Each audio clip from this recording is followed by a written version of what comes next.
ಬಂಧುಗಳೇ, ಈ ದಿನ ಕರ್ನಾಟಕ ದಲಿತ ಸಂಘ ಸಮಿತಿ ಮತ್ತು ರೈತ ಸಂಘ ಹಾಗೂ ಇತರೆ ಎಲ್ಲ ಸಂಘಟನೆಗಳು ಸೇರಿ ಸಾರ್ವಜನಿಕ ಆಸ್ಪತ್ರೆಯ ಅವ್ಯವಹಾರ, ಸ್ವಚ್ಛತೆ ಇವನ್ನೆಲ್ಲ ಧಿಕ್ಕರಿಸಿ ಇಲ್ಲೊಂದು ಪ್ರತಿಭಟನೆಯನ್ನು ನಾವೆಲ್ಲರೂ ಸೇರಿ ಮಾಡ್ತಾಯಿದ್ದೀವಿ. ಇದು ಎಲ್ಕ ಗೊತ್ತಿದೆ, ಇವತ್ತಿನ ರಾಜಕಾರಣದಲ್ಲಿ ಎಲ್ಲಕ್ಕೂ ಗೊತ್ತಿದೆ. ಇದಕ್ಕೆ ಪ್ರಮುಖವಾಗಿ ಸ್ವಚ್ಛತೆಯನ್ನು ನೀಟಾಗಿರ್ಬೇಕಂತ ನಗರಸಭೆ ಆಯುಕ್ತರು ಇದಕ್ಕೆ ಸೂಪರ್ವೈಸರಿಂಗ್ ಕೆಲಸವನ್ನು ಮಾಡಬೇಕಾಗುತ್ತೆ. ಒಂದು ಇಲ್ಲಿರ್ತಕ್ಕಂಥ ಡಾಕ್ಟ್ರುಗಳು ಎಷ್ಟು 10 ಜನ ಇದ್ದರೆ ಡಾಕ್ಟ್ರುಗಳು 10 ಜನ ಒಬ್ಬರು ಮಾತು ಒಬ್ಬರು ಕೇಳೋದೇ ಇಲ್ಲ. ಅವ್ರೇನು ಮಾಡ್ತಾರೆ, ಅವರು ಒಬ್ಬ ಪ್ರೈವೇಟ್ ಹಾಸ್ಪಿಟಲ್ ಹೋಗಿ ಇಂಜೆಕ್ಷನ್ ಮಾಡ್ತಾಯಿದ್ರೆ ಎಲ್ಲ ಹೊರಗಡೆ ಕಾಪಿಗೆ ಹೋಗವ್ರೆ ಅಂತ ಹೇಳ್ತಾರೆ. ಇಲ್ಲಿ ಸಾರ್ವಜನಿಕ ಹಾಸ್ಪಿಟಲ್ಗಳಲ್ಲಿ ಬರೋರು ಯಾರು ಬರ್ತಾರೆ? ಎಲ್ಲ ಬಡವರೇ. ಇವ್ರಿಗೆ ಬಡವ್ರಿಗೆ ರಕ್ಷಣೆ ಮಾಡಿ ಅವ್ರ ಆರೋಗ್ಯ ಕಾಪಾಡಿ ಅವ್ರಿಗೆ ಒಳ್ಳೇದು ಮಾಡಿ ಅಂತೇಳಿ ಇವ್ರಿಗೆ ಅಪಾಯಿಂಟ್ ಮಾಡಿ ಇಲ್ಲಿ ಕಳಿಸಿದ್ರೆ ಇವರು ಸಾಹುಕಾರಿ ಹಾಸ್ಪಿಟ್ಲ್ಗಳಿಗೆ ಹೋಗ್ಬಿಟ್ಟು ಇವರು ಡ್ಯೂಟಿ ಮಾಡ್ತಾರೆ. ಇವ್ರಿಗೇನು ಮಾನ ಮರ್ಯಾದೆ ಏನಾರು ಇದ್ದದೇನ್ರಿ? ಇವ್ರಿಗೇನು ಸಂವಿಧಾನಬದ್ಧವಾದ ಅಧಿಕಾರವನ್ನು ಮಾಡ್ತಾರೇನ್ರಿ ಇವರು?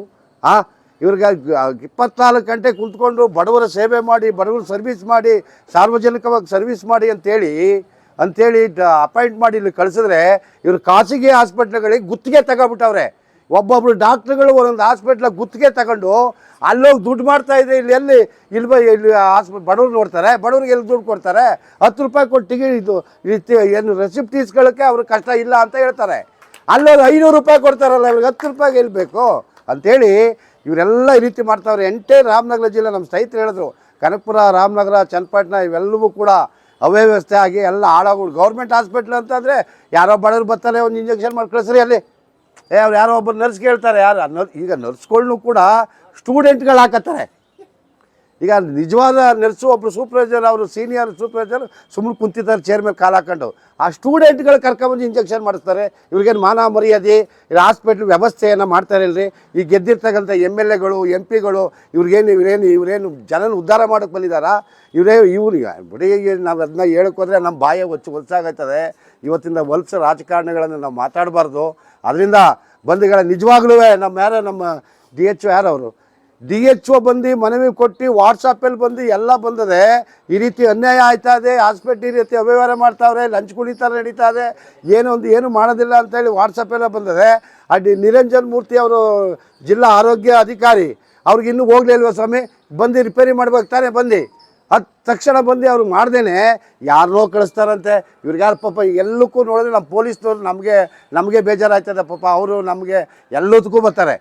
ನಾವೆಲ್ಲಿರ್ತೀವಿ ಅವರು ಅಲ್ಲೇ ಇರ್ತಾರೆ, ಅವ್ರು ಅಲ್ಲೇ ಇರ್ತಾರೆ. ಪಾಪ ಅವ್ರಿಗೆ ಭಯ, ಏನು ನಮ್ಮ ಕ್ಲಿಯರ್ ಮಾಡಿಬಿಟ್ಟಾರೆ, ಮಾಡಿಬಿಟ್ಟಾರೆ. ಅವ್ರಿಗೆ ಮೇಲಧಿಕಾರಿಗಳು ಸುಮ್ಮನಿರಲ್ಲ.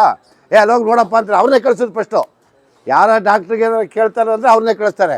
ಈಗೊಂದು ಆದೇಶ ಮಾಡವ್ರೆ ಗುಂಡೂರಾವ್ ಸಾಹೇಬರು. ಏನು ಆದೇಶ ಹೇಳಿ? ಡಾಕ್ಟ್ರುಗಳು ಯಾರು ಟಚ್ ಮಾಡಬಾರ್ದು, ನೀವು ಯಾರು ಕೇಳಬೇಡಿ, ನೀವು ದಂಡಿಸಬೇಡಿ. ಅವ್ರು ಎಲ್ಲಾರ ಹೋಗ್ಬೋದು, ಏನಾರ ಮಾಡ್ಬೋದು, ಯಾವ ಇಂಜೆಕ್ಷನ್ ಕೊಡ್ಬೋದು. ಇಂಜೆಕ್ಷನ್ ಮಾಡಿ ಯಾವುದೋ ಇಂಜೆಕ್ಷನ್ ಕೊಟ್ಟು ಸಾಯಿಸ್ಬಿಟ್ರೆ ಡಾಕ್ಟ್ರ್ ಕೇಳುವಾಗೆ ಇಲ್ಲ ನಾವು. ಅವ್ರು ಡಾಕ್ಟ್ರು ಒಳ್ಳೆಯವರಲ್ಲ, ಹಂಗಂತ ಅದೊಂದು ಆಸೆ 3 ವರ್ಷ 4 ವರ್ಷ ಜೈಲಂತೆ. ಇವರು ಈ ಆದೇಶಗಳು ಮಾಡ್ಕೊಂಡು ಬಡವರನ್ನ ಹಾಳು ಮಾಡ್ತಾ ಕುಂತಿದ್ದಾರೆ. ಅದರಿಂದ ಶೀಘ್ರವಾಗಿ ನಮ್ಮ ಸಬ್ ಇನ್ಸ್ಪೆಕ್ಟರ್ ಸಾಹೇಬರು ಶೀಘ್ರವಾಗಿ ಯಾರವರು ಜಿಲ್ಲಾ ಯಾರು ಬರ್ತಾರೆ ಅಂತಂದರು ಅವ್ರನ್ನ ದಯಮಾಡಿ ಬೇಗ ಕರೆಸಿ ಇನ್ನೂ ಮಾತಾಡ್ಬೋದು. ಇದು ಹಾಸ್ಪಿಟ್ಲು ಜಾಸ್ತಿ ಮಾತಾಡಬಾರ್ದು ಅಂತೇಳಿ ನಾನು 2 ಮಾತನ್ನು ಮುಗಿಸ್ತೀನಿ. ಜೈ ಭೀಮ್, ಜೈ ಭಾರತ್. ಹಮ್ಮೆ ಸಭೆ ಜಮಾ ಹೋಗಿಸೋ ನಮ್ಮ ದಲಿತ ಸಂಘಟನೆ ಮತ್ತು ನೆಗ್ಲು ಅಂತ ನಮ್ಮ ರೈತರ ಸಂಘದವ್ರಿಗೆ ನಾನು ಸಲಾಮ್ ಹೊಡಿತೀನಿ. ಯಾಕಂತ ಹೇಳಿದ್ರೆ ಇಂಥ ವಿಷಯದಲ್ಲಿ ಇವರೆಲ್ಲ ಎದ್ದು ನಿಂತ್ಕೊಂಡು ನಮಗೂ ಜೊತೆಯಲ್ಲಿ ತೊಗೊಂಡು ಇಂಥ ಸಾವಿರಾರು ಜನ ಒಳ್ಳೆಯದಾಗುವಂಥ ಕೆಲಸ ಮಾಡ್ತಾ ಇರೋದ್ರಿಂದ ನನಗೆ ತುಂಬ ಖುಷಿ ಆಗ್ತೈತೆ. ಆಮೇಲೆ ರೈತರ ಸಂಘ अगर को बोले तो पूरी सरकार को झुकाते हैं रैतर संघ. उन्हें उठ को खड़ी तो रैतर संघ पूरी सरकार इसके सामने ಇಡುತ್ತೆ. ಪೂರ್ತಿ ಸರ್ಕಾರ ರೈತರ ಎದ್ದು ನಿಂತ್ಕೊಂಡ್ರೆ ಸರ್ಕಾರ ಬಗ್ಗುತ್ತೆ. ಈ ಆಸ್ಪತ್ರೆ ಸಂಬಂಧಿಗಳೇನು, ಈ ರೈತರ ಎದ್ದು ನಿಂತ್ಕೊಂಡ್ರೆ ಪೂರ್ತಿ ಸರ್ಕಾರನೇ ಬಗ್ಗುತ್ತೆ. ऐसे रैतर को सरकारी गवर्नमेंट हॉस्पिटल के अंदर एक हक पूछ रही और हमें उनके 7 जम को जोड़ेंगे को बोला तो एक बहुत बड़ी बात. और ये पूरी गवर्नमेंट हॉस्पिटल को मोहम्मद कासिम साहब कर को बोल को साहूकार मोहम्मद कासिम साहब को गिफ्ट दिए सो ये गवर्नमेंट हॉस्पिटल, गवर्नमेंट को गिफ्ट दिए सो। आज यहाँ को उनकी नस्ल दवा को आई कर को बोले तो उनको तुम्हें मंड्या को चल जाओ, तुम्हें रामनगर को चल जाओ, मागड़ी में हॉस्पिटल है, कनकपुर में हॉस्पिटल है, रामनगर में हॉस्पिटल है। चन्नपटना की हॉस्पिटल एक वार्ड हॉस्पिटल रहते ना वैसी हो गया, वार्ड की हॉस्पिटल है ना वो हिसाब की होगी। तो ये चन्नपटना के हॉस्पिटल के अंदर बहुत सारे चीज़ें चेंज करने का है। ये चेंज करने के वास्ते हमारा दलित संगठन है, हमारा रैत संगठन है, इनके साथ SDP social democratic party of India पूरे राज्य के अंदर भी अगर प्रोटेस्ट करते हैं तो SDPI पूरे राज्य के अंदर भी रैत संघ का साथ देगो, दलित संगठन का साथ देगो। हमें इनके साथ में प्रोटेस्ट करने के वास्ते तैयार हैं। और आने वाले दिनों के अंदर ये हॉस्पिटल के अंदर कोई से भी चीज़ें चेंज नहीं हो रही को बोले तो पूरे हमें डिस्ट्रिक्ट रामनगर, कनकपुर, मागड़ी, चिमसंद्रा, चन्नपटना पूरे जगह के हमारे वर्कर्स को बुला को चन्नपटना के अंदर रैत संघ, हमारा दलित संघ, जितने भी उनके संगठन हैं पूरे मिल को हमें एक बहुत बड़ा प्रोटेस्ट चन्नपटना के अंदर करते हैं। ये हॉस्पिटल को फिर से हमें यहाँ के डॉक्टर्स जितने भी करप्शन कर रहे हैं, जितने भी डॉक्टर्स रेगुलेट कर रहे हैं, उनको पूरे को हमें चेंज करे तक छोड़ते नहीं। आइंदा आने वाले दिनों के अंदर हमें बहुत बड़ा प्रोटेस्ट पूरे के साथ मिलकर करते हैं। मुझे बात करने का एक दो मौका दिए, मैं रैत संघ और दलित संगठन का शुक्रिया अदा करता हूँ। ಶ್ರೀನಿವಾಸ್ ಅಪ್ಕೆರೆ ಅಂತ ಏನಿವತ್ತು ಚನ್ನಪಟ್ಟಣ ಸರ್ಕಾರಿ ಆಸ್ಪತ್ರೆಯಲ್ಲಿ ವೈದ್ಯರು ನಿರ್ಲಕ್ಷ್ಯ ಮತ್ತು ಅವ್ಯವಹಾರಗಳು ಏನು ಪ್ರಾಮಾಣಿಕವಾಗಿ ಬರುವಂಥ ರೋಗಿಗಳಿಗೆ ಹಣದ ಲಂಚದ ರೂಪದಲ್ಲಿ ಪಡ್ಕೊಂಡು ವೈದ್ಯರು ಕರ್ತವ್ಯ ನಿರ್ವಹಿಸ್ತಿದ್ದಾರೆ। ಇದು ಮುಂದಿನ ದಿನಗಳಲ್ಲಿ ಅವರು ಇದು ನಿಲ್ಲಿಸಬೇಕು ಮತ್ತು ಹೊರಗಡೆ ಲ್ಯಾಬ್ಗಳಲ್ಲಿ ಬರೆಯುವಂತಹ ಚೀಟಿಗಳನ್ನ ಕಡಿಮೆ ಮಾಡಿ ಸರ್ಕಾರಿ ಆಸ್ಪತ್ರೆ ಇರುವಂಥ ಔಷಧಿಗಳನ್ನ ಬಳಸ್ಕೊಂಡು ರೋಗಿಗಳಿಗೆ ಚಿಕಿತ್ಸೆ ಕೊಡಬೇಕು ಅಂತ ನಾನು ಆಗ್ರಹಿಸ್ತೀನಿ। ಯಾಕೆ ಅಂದರೆ ಇಲ್ಲಿ ಬರುವಂಥ ರೋಗಿಗಳು ಬಡವರು, ತುಂಬ ನಿರ್ಗತಿಕರು, ಇಲ್ಲಿ ಅವಲಂಬಿಸಿದ ಯಾವುದೇ ಸರ್ಕಾರಿ ಆಸ್ಪತ್ರೆ ಬಿಡದೇನೆ ಹೊರಗಡೆ ತೋರಿಸುವಂಥ ಹಣ ಇರೋದಿಲ್ಲ ಅವ್ರ ಹತ್ರ। ದಯವಿಟ್ಟು ಇಲ್ಲಿ ಸರ್ಕಾರಿ ಆಸ್ಪತ್ರೆ ಮುಂದಿನ ದಿನಗಳು ಅವ್ರ ನಡೆನ ಅವ್ರೇನು ಬದಲಾವಣೆ ಮಾಡ್ಕೊಳ್ಳಿಲ್ಲ ಅಂದರೆ ಮುಂದಿನ ದಿನಗಳಲ್ಲಿ ಚನ್ನಪಟ್ಟಣ ತಾಲೂಕಿರುವಂಥ ಸಂಘಟನೆಯರು ಎಲ್ಲ ಈಗೇನೋ ಸಾಮೂಹಿಕವಾಗಿ 3 ಸಂಘಟನೆ ಸೇರ್ಕೊಂಡಿದ್ದೀವಿ, ಮುಂದಿನ ಹೆಚ್ಚಿನ ಸಂಘಟನೆಗಳ ಜೊತೆ ಸೇರಿ ಈ ಸರ್ಕಾರಿ ಆಸ್ಪತ್ರೆ ವಿರುದ್ಧ ಹೋರಾಟವನ್ನು ರೂಪಿಸಬೇಕಂತ ನಾವು ಕೇಳ್ಕೊತೀವಿ। ಕೆಮ್ಮು, ನೆಗಡಿ, ಜ್ವರ ಮತ್ತು ಇದೇ ನಮ್ಮ ತಾಲೂಕಿನ ಮೈನಾಕ್ನೋಸಳ್ಳಿ ಭಾಗದಲ್ಲಿರುವಂಥ ವೆಂಕಟೇಶ್ವರ ಅವರ ನಾದಿನ ಕರ್ಕೊಬಂದು ಇಲ್ಲಿಗೆ ನಾವು ಅಡ್ಮಿಟ್ ಮಾಡಿದೋ ಪ್ರೆಗ್ನೆಂಟ್ ಅಂದ್ಬಿಟ್ಟು। ಅವ್ರಿಗೆ 3 ಮಕ್ಕಳಾದವರು, ಅವ್ರ ನಾದಿಗೆ 3 ಮಕ್ಕಳಾದವು। ಅವ್ರು ಏನು ಮಾಡೋರು ಅಂದರೆ ಇಲ್ಲಿಂದ ಮಂಡ್ಯ ಹಾಸ್ಪಿಟ್ಲಿಗೆ ಬರ್ಕೊಟ್ರು। ಅವತ್ತು ಹೆರಿಗೆ ಡಾಕ್ಟ್ರ್ ಇರಲಿಲ್ಲ। ಇವತ್ತು ನಮ್ಮ ತಾಲೂಕಲ್ಲಿ ಹೆರಿಗೆ ಡಾಕ್ಟ್ರು ತುಂಬ ಸಮಸ್ಯೆ ಇದೆ। ಹಳ್ಳಿ ಭಾಗದಲ್ಲಿ ಹೋಗ್ಬಿಟ್ರೆ ಮೈನಾಕ್ನೋಸಳ್ಳಿ ಭಾಗದಲ್ಲಿ ಮಾಡಿದ್ದೀವಿ, ಬೇವೂರು ಗ್ರಾಮದಲ್ಲಿ ಮಾಡಿದ್ದೀವಿ, ಸುಮಾರು ಕಡೆ ಹಲವಾರು ಕಡೆ ನಾವು ಹೋರಾಟ ಮಾಡ್ಕೊಂಡು ಬಂದಿದ್ದೀವಿ, ಅಲ್ಲೂ ಡಾಕ್ಟ್ರ್ ಇಲ್ಲ। ಇವ್ರು ತೆಗ್ದು ನಾಗವರಕ್ಕೆ ಹಾಕ್ತಾರೆ, ನಾಗವರ ತೆಗ್ದು ಮೈನಾಕ್ನೋಸಳ್ಳಿಗೆ ಹಾಕ್ತಾರೆ, ಮೈನಾಕ್ನೋಸಳ್ಳಿಯವ್ರು ತೆಗ್ದು ಬೇವೂರಿಗೆ ಹಾಕ್ತಾರೆ। ಅವರೆಲ್ಲ ಏನು ಮಾಡ್ತಾರೆ, ಕೆಲವು ರೈತರುಗಳು ವಯಸ್ಸಾಗಿರುವಂಥವ್ರು ಗೌರ್ಮೆಂಟ್ ಹಾಸ್ಪಿಟ್ಲಿಗೆ ಬರಬೇಕಾದ್ರೆ ಕಾಲಳ್ಳಸ್ಕೊ ಕೂತಿರ್ತಾರೆ, ನಾವು ನೋಡಿದ್ದೀವಿ। ಇದನ್ನ ಡಾಕ್ಟ್ರುಗಳೇ ಇರಲ್ಲ, ಸಿಸ್ಟ್ರುಗಳು ಸ್ಪಂದಿಸಲ್ಲ। ಇವತ್ತು ರೈತರು ತೆರಿಗೆ ಕೊಡ್ತಾ ಇರುವಂಥ ಹಣದಲ್ಲಿ ಸಂಬಳ ತಗೊಳ್ತಾ ಇರುವಂಥ ಅಧಿಕಾರಿಗಳು, ಗೌರ್ಮೆಂಟು ಏನು ಹಾಸ್ಪಿಟ್ಲು ಡಾಕ್ಟ್ರುಗಳು ಇರ್ಬೋದು, ಸಿಬ್ಬಂದಿ ವರ್ಗದವ್ರು ಇರ್ಬೋದು, ಎಲ್ಲ ರೈತನ ತಲೆ ಮೇಲೆ ಇವತ್ತು ನಾವು ಆರಿಸಿ ಒಬ್ಬರು MLA ಮಾಡಿದಂಥ ಎಲ್ಲ MLA ಮಾಡಿರುವಂಥ ನಾವು ರೈತರುಗಳು ಇವತ್ತು ಮುಂದಿನ ದಿನಗಳಲ್ಲಿ ಇಡೀ ಚನ್ನಪಟ್ಟಣ ತಾಲೂಕಲ್ಲಿ 5,000 ಜನನ ಕಾರ್ಯಕರ್ತರಾಕಿ ದೊಡ್ಡ ಒಂದು ಬೃಹತ್ ಪ್ರತಿಭಟನೆ ಮಾಡ್ತೀವಿ ನಾವು। ಯಾಕೆಂದರೆ ಇವತ್ತು ಈ ಗೌರ್ಮೆಂಟ್ ಹಾಸ್ಪಿಟ್ಲು ಕಟ್ಟಬೇಕಾದ್ರೆ ನಮ್ಮ ಹಿರಿಕರದು 1 ರೂಪಾಯಿ ಹಣನ ನಾವು ಇಲ್ಲಿ ತೆರಿಗೆ ಕಟ್ಟಿದ್ದೀವಿ। 1 ರೂಪಾಯಿ ಹಣನೂ ನಾವು ತೆರಿಗೆ ಕಟ್ಟಿ ಇಲ್ಲಿ ಗೌರ್ಮೆಂಟ್ ಹಾಸ್ಪಿಟ್ಲು ಕಟ್ಟಿದ್ದಾರೆ, ಎಲ್ಲ ರೈತರು ಹಣನೇ। ಇವತ್ತು ಎಷ್ಟೋ ನಿಮ್ಮ ಮುಸಲ್ಮಾನವ್ರು ಬರ್ತಾರೆ, ಇವತ್ತಿಲ್ಲ ಡಾಕ್ಟ್ರ್ ಇಲ್ಲ ನಾಳೆ ಬನ್ನಿ ಅಂತಾರೆ, ನಾಳೆ ಇಲ್ಲ ನಾಳಿದ್ದು ಬನ್ನಿ ಅಂತಾರೆ। ನಮ್ಮ ಮೊದಲು ಹೋದ ಬಾರಿ DH ಅವ್ರ ಹತ್ರ ನಾನು ಮಾತಾಡಿದ್ದೆ ಕೆಲವು ಸಭೆಗಳಲ್ಲಿ, ಸರ್ ನೀವು ಬನ್ನಿ, ಇಲ್ಲಿ ಕೆಲವು ಹಾಸ್ಪಿಟ್ಲ್ಗಳಿಗೆ ಡಾಕ್ಟ್ರೇ ಇಲ್ಲ, ದಯವಿಟ್ಟು ಡಾಕ್ಟ್ರು ಕೊಡಿ ಹಳ್ಳಿ ಭಾಗದಲ್ಲಿ। ಇವತ್ತು 12 ಕಿಲೋಮೀಟ್ರು 15 ಕಿಲೋಮೀಟ್ರಿಂದ ಇಲ್ಲಿಗೆ ಬಂದು ಹಾಸ್ಪಿಟ್ಲು ಬರಿಬೇಕಾದ್ರೆ ಎಷ್ಟೋ ಜನ ತಂದೆ ತಾಯಿಯರು ಇಲ್ಲಿಂದ ಮಂಡ್ಯಕ್ಕೆ ಬರೀತಾರೆ, ಮದ್ದೂರಲ್ಲಿ ಎಷ್ಟೋ ಜನ ತೀರ್ಕೊಂಡ್ಬಿಟ್ಟಿದ್ದಾರೆ, ಎಷ್ಟೋ ಜನ ತೀರೋಗ್ಬಿಟ್ಟಿದ್ದಾರೆ, ಎಷ್ಟೋ ಜನ ತಂದೆ ತಾಯಿ ಚಿಕ್ಕ ಮಕ್ಕಳೆಲ್ಲ ತೀರೋಗಿದ್ದಾರೆ। ವಿಡಿಯೋ ಸಮೇತ ನಾನು ಕಳಿಸ್ಕೊಡ್ತೀನಿ, ವಿಡಿಯೋ ಸಮೇತ ಇದೆ। ಇಷ್ಟೆಲ್ಲ ಇವ್ರು ಬರ್ಕೊಟ್ಮೇಲೆ ಚನ್ನಪಟ್ಟಣದಲ್ಲಿ ಗೌರ್ಮೆಂಟ್ ಹಾಸ್ಪಿಟ್ಲು ಯಾಕೆ? ಇದು ಬೇಡ ನಮಗೆ ಗೌರ್ಮೆಂಟ್ ಹಾಸ್ಪಿಟ್ಲು. ಸಂಬಂಧಪಟ್ಟ ಸಚಿವರು ಮನೆಗೆ ರೈತ ಸಂಘಟನೆ ಮತ್ತು SDPI ಅವ್ರ ಮನೆಗೆ ಹೋಗಿ ಕೂತ್ಕೊಂಡು ಇದ್ರ ಬಗ್ಗೆನೇ ಚರ್ಚೆ ನಡೆಸ್ತಾ ಇದ್ದೀವಿ. ಇದು ದೊಡ್ಡ ಮಟ್ಟದಲ್ಲಿ ಬೃಹತ್ ಪ್ರತಿಭಟನೆ ಆಯ್ತದೆ. ಕರ್ನಾಟಕ ರಾಜ್ಯ ನೇಗಿಲು ಓದ್ತಾ ರೈತ ಸಂಘ ರಾಜ್ಯ ಮಟ್ಟದಲ್ಲಿರುವಂಥ ಸಂಘಟನೆ ಎಲ್ಲ ಜಿಲ್ಲೆಯಿಂದ ಮತ್ತು ತಾಲೂಕಲ್ಲಿ ಹಳ್ಳಿ ಭಾಗದಿಂದ 100 ಜನ ಕಾರ್ಯಕರ್ತ ತಗೊಬಂದು ದೊಡ್ಡ ಮಟ್ಟಕ್ಕೆ ಚಳುವಳಿ ಮಾಡ್ತೀವಿ ಇದ್ರ ಬಗ್ಗೆನೇ. ಮೊದಲನೇದಾಗಿ ಶಾಲೆ, ನಾವು ನಮ್ಮ ತಂದೆ ತಾಯಿ ಏನು ಓದಿಸಿರ್ತಾರೆ, ಶಾಲೆ ಹಾಸ್ಪಿಟಲ್ಲು, ನಮ್ಗೆ ಹುಷಾರಿಲ್ಲ ಅಂದರೆ ನಮ್ಮ ತಂದೆ ತಾಯಿ 50,000 ಲಕ್ಷ 7 ಲಕ್ಷ 3 ಲಕ್ಷ ಕಟ್ಟಿ ದೊಡ್ಡ ಆಸ್ಪತ್ರೆಗೆ ಸೇರಿಸುವಷ್ಟು ರೈತರು ಕೆಪಾಸಿಟಿ ಇಲ್ಲ. ಇವತ್ತೆಲ್ಲ ರೈತರುಗಳು ಗೌರ್ಮೆಂಟ್ ದೊಡ್ಡ ಹಾಸ್ಪಿಟ್ಲ್ ಬರೀತಾರೆ ಅಂದರೆ ಇಲ್ಲಿ ಆ ಸೌಲಭ್ಯಗಳಿಲ್ಲ. ಎಷ್ಟೋ ಜನ ಜಮೀನು ಮಾರವ್ರೆ, ಎಷ್ಟೋ ಜನ ಜಮೀನ ಬೋಗಿಗೆ ಹಾಕವ್ರೆ, ಎಷ್ಟೋ ತಂದೆ ತಾಯಿಗಳು ತೀರ್ಕೊಂಡವ್ರೆ. ಇವತ್ತು ಆ ತಂದೆ ತಾಯಿ ತೀರ್ಕೊಂಡಿರೋರಿಗೆ ಇವ್ರೇನು ಕಟ್ಕೊಡೋಕಾಯ್ತದೆ ಬೆಲೆ? ಇವ್ರೇನು ಕಟ್ಕೊಡಕ್ಕಾಗುತ್ತೆ? ಇವ್ರಿಗೇನು ಶಕ್ತಿ ಇದೆ? ತಂದೆ ತಾಯಿ ತರೋಕ್ಕಾಗುತ್ತಾ ಸ್ವಾಮಿ? ಮಕ್ಕಳು ತರೋಕ್ಕಾಗುತ್ತಾ ಸ್ವಾಮಿ? ಇವತ್ತು ನಮ್ಮ ಹಿರಿಯ ಸಿಬ್ಬಂದಿ ಪೊಲೀಸ್ ಇಲಾಖೆಯವರು ಯಾರಿಗೋ ಒಬ್ರಿಗೆ ತೊಂದರೆ ಆದಾಗ ಇವ್ರನ್ನೂ ಮಂಡ್ಯ ಮೈಸೂರಿಗೆ ಬರೀತಾರೆ. ಇವ್ರಿಗೂ ಮಂಡ್ಯ ಮೈಸೂರೇ. ತಾಲೂಕ್ ಮಟ್ಟದಲ್ಲಿ ಹಾಸ್ಪಿಟ್ಲು ನಮ್ಗೆ ಬೇಡ, ನಾವು ರೈತರುಗಳಿಗೆ ಸಂಬಂಧಪಟ್ಟ MLA ಅವರು ಸಚಿವರನ್ನ ಕರೆಸ್ಬಿಟ್ಟು ಬೃಹತ್ ಪ್ರತಿಭಟನೆ ಮಾಡೋಣ ಮುಂದಿನ ದಿನಗಳಲ್ಲಿ. ಇವತ್ತು ಮೊದಲನೇದಾಗಿ ಎಚ್ಚರಿಕೆ ಕೊಡ್ತಾ ಇದ್ದೀವಿ. ಇವತ್ತು 3 ಸಂಘಟನೆ ಬಂದಿದ್ದೀವಿ. ಇನ್ನು ಮುಂದಿನ ದಿನಗಳಲ್ಲಿ 100 ಸಂಘಟನೆ ಬಲವಾಗಿ ನಿಂತ್ಕೊಂಡು ವಾಟಲ್ ನಾಗರಾಜು ಮತ್ತು ಸಾರಾ ಗೋವಿಂದ್ ಅವರು, ಕಸ್ತೂರಿ ಕರ್ನಾಟಕ ಜನಸೇವೆ ಸಂಘ ಮಂಜುನಾಥ್ ಅವರು, ಎಲ್ಲ ಕನ್ನಡ ಪರ ಸಂಘಟನೆ, ರೈತ ಪರ ಸಂಘಟನೆ, ದಲಿತ ಪರ ಸಂಘಟನೆ 100 ಸಂಘಟನೆ ಸೇರಿ ಬೃಹತ್ ಪ್ರತಿಭಟನೆ ಒಂದು ದಿನ ಹಮ್ಮಿಕೊಂತೀವಿ. ಇವತ್ತು ಯಾರಿಗೂ ನಾವು ರೈತರುಗಳು ಎದುರ್ಕೋವಂಥದ್ದೇ ಇಲ್ಲ, ನಾವು ಯಾರಿಗೂ ಎದುರುದೂ ಇಲ್ಲ. ಹೋರಾಟ ಶಿಸ್ತುಬದ್ಧವಾಗಿ ಹೋರಾಟ. ಮಕ್ಳುಗಳಿಲ್ಲ, ಆಟ ಆಡ್ಕೊಂಡಿರ್ತವೆ, ಒಂದು ಹಾವು ಬಂದು ಕಚ್ಬಿಟ್ರೆ ಅದಕ್ಕೆ ಹೊಣೆ ಯಾರು? ಇದಕ್ಕೆ ಹೊಣೆ ಯಾರು? ಒಂದು ಸೊಳ್ಳೆ ಕಚ್ಚೂರು ಹೊಣೆ ಯಾರು? ಡೆಂಗಿ ಜ್ವರ ಬರ್ತಾ ಇದೆಯಲ್ಲ ಸ್ವಾಮಿ ಸರ್, ಡೆಂಗಿ ಜ್ವರ ಬರ್ತಾ ಇದೆ. ಆ ಡೆಂಗಿ ಜ್ವರಗೆಲ್ಲ ಗೌರ್ಮೆಂಟ್ ಹಾಸ್ಪಿಟ್ಲಿಗೆ ಕಳಿಸ್ತಾರೆ. ಆ ಡೆಂಗಿ ಜ್ವರ ಬರೋ ಸೊಳ್ಳೆ ಇಲ್ಲೇ ಎತ್ಕೊಂಡು ಇಲ್ಲೇ ಕಚ್ಬಿಟ್ರೆ ಇವರೇನು ಹುಷಾರು ಮಾಡೋರು? ಎಲ್ಲ ಇಲ್ಲೇ ಇದೆಯಲ್ಲ. ಇವತ್ತು ಯಾವುದೇ ಒಬ್ಬ ಗೌರ್ಮೆಂಟು ಸಿಬ್ಬಂದಿ ವರ್ಗದವರಾಗಿರಲಿ, ಡಾಕ್ಟ್ರುಗಳಾಗಿರಲಿ, ಎಲ್ಲ ನೀವು ರೈತರು ಮಕ್ಕಳೇ, ನಿಮಗೂ ಮನ್ಸತ್ವ ಅದೇ, ನಿಮಗೂ ನಮ್ಮ ಥರ ಉಸಿರದೆ.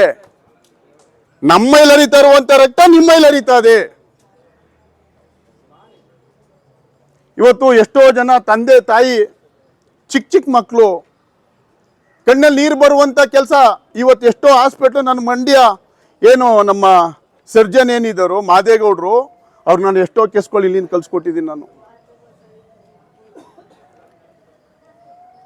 ರೈತ ಸಂಘಟನೆ ಆಗಿರ್ಬೋದು, ದಲಿತ ಸಂಘಟನೆ ಒಕ್ಕೂಟದ ಎಲ್ಲ ನಮ್ಮ ಹೋರಾಟಗಾರರ ಆಶೀರ್ವಾದ, SDP ಎಲ್ಲ ಹೋರಾಟಗಾರರ ಆಶೀರ್ವಾದ, ಅದಕ್ಕೆ ಮೊದಲೇ ನಮ್ಮ ಹಿರಿಯರ ತಂದೆ ತಾಯಿಯವರ ಆಶೀರ್ವಾದ. ಸೊತ್ರೆ ಹೋರಾಟದಲ್ಲೇ ಸಾಯ್ಬೇಕು. ಟವಲ್ ಹಾಕಿ ಈಚ್ ಬಂದಿದ್ದೀವಿ, ಸೊತ್ರೆ ಹೋರಾಟದಲ್ಲೇ ಸಾಯ್ಬೇಕು. ಹೋರಾಟ ಸತ್ಯದ ಹೋರಾಟ ಆಗಿರಬೇಕು. ನಾವು ಮಾಡುವಂಥ ಹೋರಾಟ ಭಗವಂತ ಮೆಚ್ಚಬೇಕು. ನಾವು ಮಾಡುವಂಥ ಹೋರಾಟ ಭಗವಂತ ಮೆಚ್ಚಬೇಕು. ಇವತ್ತು ಸಂಘಟನೆ ಇರೋದಕ್ಕೆ ಎಷ್ಟೋ ಕೆಲವು ಅನ್ಯಾಯನ ಖಂಡಿಸಿ ಹೋರಾಟ ಮಾಡ್ತಾ ಇರುವಂಥ ಎಲ್ಲ ಹೋರಾಟಗಾರರ ಅವ್ರ ತಂದೆ ತಾಯಿಯ ಪಾದಕ್ಕೆ ನನ್ನ ಒಂದು ನಮನ ಹೇಳ್ಬೇಕು ಅಂದರೆ ಅವ್ರು ನಮಸ್ಕಾರ ಮಾಡ್ಕೊತಾ ಇದ್ದೀನಿ ನಾನು ಅವ್ರಿಗೆ. ಯಾಕೆಂದರೆ ಹೋರಾಟಕ್ಕೆ ಇಂಥ ತಂದೆ ತಾಯಿ ಇಂಥ ಮಕ್ಳುಗಳನ್ನ ಕೊಟ್ಟವ್ರಲ್ಲ, ಅದು ನಮ್ಮ ಖುಷಿ. ಇವತ್ತು ಹೋರಾಟದಿಂದ ಎಷ್ಟೋ ಹೋರಾಟಗಳು ಮಾಡಿ ಕೆಲವು ಕಡೆ ನಾವು ಗೌರ್ಮೆಂಟ್ ಹಾಸ್ಪಿಟ್ಲಿಗೆ ಡಾಕ್ಟ್ರ್ ಇಲ್ಲ ಅಂದರೆ ಹಾಕಿಸಿದ್ದೀವಿ. ಪ್ರತಿಯೊಂದು ಸೌಲಭ್ಯಕ್ಕೆ ಹೋರಾಟನೇ ಒಂದಿದು. ಮುಂದಿನ ದಿನಗಳಲ್ಲಿ MLAಗಳು ಕರ್ಸ್ಕೊಳ್ಳೋಣ, ಸಚಿವರುಗಳು ಕರ್ಸ್ಕೊಳ್ಳೋಣ. ನಮ್ಮ ದಲಿತ ಸಂಘದ ಅಧ್ಯಕ್ಷರಾದಂಥ ಶ್ರೀನಿವಾಸ್ ಅವರು ಕೂಡಲೇ ಒಂದು ದೊಡ್ಡ ಮಟ್ಟಕ್ಕೆ ಇದಕ್ಕೆ ಇವ್ರು ಸ್ಪಂದಿಸಲಿಲ್ಲ ಅಂದರೆ ಒಂದು ದೊಡ್ಡ ಮಟ್ಟದಲ್ಲಿ ಒಂದು 100 ಸಂಘಟನೆಗಳ ಒಂದು ಬೃಹತ್ ಒಂದು ಪ್ರತಿಭಟನೆನ ನಾವು ಹಮ್ಮಿಕೊಂಡು ಏನು ಸಚಿವರು ಏನಿದ್ದರು ಇಲ್ಲಿ ಏನು ಈ ಗೌರ್ಮೆಂಟ್ ಹಾಸ್ಪಿಟ್ಲಿಗೆ ಅನುದಾನ ಬಂದಿಲ್ಲ ಅಂದರೆ ಅನುದಾನ ಅವ್ರೇನು ಕೊಟ್ಟಿಲ್ಲ ಅಂದರೆ ಇವ್ರೇನು ಮಾಡೋದು ಬೇಡ.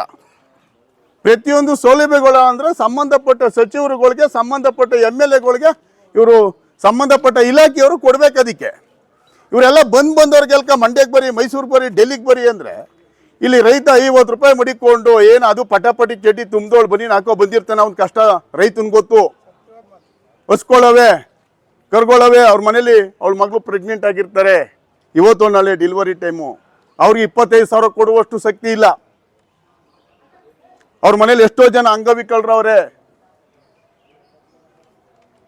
ಎಷ್ಟೋ ಜನಕ್ಕೆ ಲೆಕ್ಕ ಹೊಡೆದದೆ. 50 ರೂಪಾಯಿ ಹಳ್ಳಿ ಭಾಗದಿಂದ ಬಂದು ಇನ್ನು 50 ರೂಪಾಯಿಗೆ ಯಾರ್ದೋ ಸ್ಕೂಟ್ರ್ ಅಡ್ಡ ಹಾಕೊಂಡು ಊರು ಸೇರ್ಕೊಂಡು ಹೋಗುವಂಥ ರೈತರುಗಳವ್ರೆ, ಇನ್ನೂ ರೈತರುಗಳವ್ರೆ. ಅದ ಗಮನದಲ್ಲಿಟ್ಕೊಂಡು ಯಾವುದೇ ಅಧಿಕಾರಿಗಳಾಗಲಿ, ಗೌರ್ಮೆಂಟ್ ಇಲಾಖೆಯಲ್ಲಿ ಏನು ಸಿಬ್ಬಂದಿ ವರ್ಗದವ್ರು, ಇವತ್ತು ನಮ್ಮ ಶಿವರಾಮ್ ಅವ್ರು ಹೇಳಿದ್ರು, ಆ ಬಾತ್ರೂಮ್ಗೆ ಓಡ್ ಬಂದಾಗ ಸ್ಮೆಲ್ ಬರ್ತದೆ. ಗೌರ್ಮೆಂಟಿಂದ ಅನುದಾನನೇ ಕೊಡ್ತಾ ಇಲ್ಲ ಅಂದರೆ ಒಂದು ಲೆಟ್ರಲ್ಲಿ ಬರ್ಕೊಳ್ಳಿ. ಇವರು ಇಲ್ಲೇ ಕರ್ಸ್ಕೊಳ್ಳುವ, ಸ್ಪಾಟಲ್ಲಿ MLAಗಳು ಕರ್ಸ್ಕೊಳ್ಳುವ, ಮಿನಿಸ್ಟ್ರುಗಳು ಕರ್ಸ್ಕೊಳ್ಳುವ, ಖುದ್ದಾಗಿ ಇಲ್ಲೇ ಕರ್ಸ್ಕೊಳ್ಳುವ. ನಾನು ಕರ್ಸ್ಕೋತೀನಿ, ಖುದ್ದಾಗಿ ಇಲ್ಲಿಗೆ ಕರ್ಸ್ಕೊಳ್ಳುವ, ಏನಿಲ್ಲ. MLAಗಳು ಈ ಸ್ಪಾಟ್ಗೆ ಕರ್ಸ್ಕೊಳ್ಳುವ. ಅವ್ರೇನು ಅನುದಾನ ಕೊಡ್ತಾ ಇಲ್ಲ ಅಂದರೆ ಅಲ್ಲಿ ಬರುವಂತೆದ ಇವರು ಜವಾಬ್ದಾರಿ ತಗೊಂಡು ಆ ಮಣ್ಣು, ಆ ಧೂಳುಗಳೆಲ್ಲ ನೋಡಿ ಎಲ್ಲಾರು ಮಲಗವ್ರೆ, ಮಕ್ಳುಗಳು, ಚಿಕ್ಕ ಮಕ್ಕಳೆಲ್ಲ ಆಟ ಆಡ್ತಾ ಇರ್ತವೆ. ಅದು ಕ್ಲೀನ್ ಮಾಡೋಕ್ಕಾಗಿಲ್ಲ ಅಂದಮೇಲೆ ಇವ್ರಿಗೆ ಯಾಕೆ ಗೌರ್ಮೆಂಟ್ ಹಾಸ್ಪಿಟ್ಲು, ಇವ್ರು ಯಾಕೆ ಸಿಬ್ಬಂದಿ ಅಂತಿದ್ದಕ್ಕೆ? ಅದರಿಂದ ಎಲ್ಲ ಹೋರಾಟಗಾರರು ಇನ್ನೂ ಹೆಚ್ಚಿನ ರೀತಿಯಲ್ಲಿ ಒಂದು ಸಹಕಾರ ಕೊಡಿ. ಇದು ಮೊದಲನೇದಾಗಿ ಎಚ್ಚರಿಕೆ ಕೊಡ್ತಾ ಇದ್ದೀವಿ. ಇದಾದ ನಂತರ ಒಂದು 100 ಸಂಘಟನೆಗೆ ನಾವು ಲೆಟ್ರ್ ಮುಖಾಂತರ ಸಂಬಂಧಪಟ್ಟ ಇಲಾಖೆಗೆ ಕೂತ್ಕೊಂಡು ಒಂದು ದೊಡ್ಡ ಪ್ರತಿಭಟನೆ ಮಾಡಿ, ಇವತ್ತೆಷ್ಟೋ 12, 13 ಕಿಲೋಮೀಟ್ರ್, 15 ಕಿಲೋಮೀಟ್ರ್ ವ್ಯಾಪ್ತಿಗೆ ಆಂಬುಲೆನ್ಸ್ಗಳು ಕೊಡ್ತೀವಿ ಅಂತ ಸರ್ಕಾರ ಆದೇಶ ಮಾಡಿದೆ.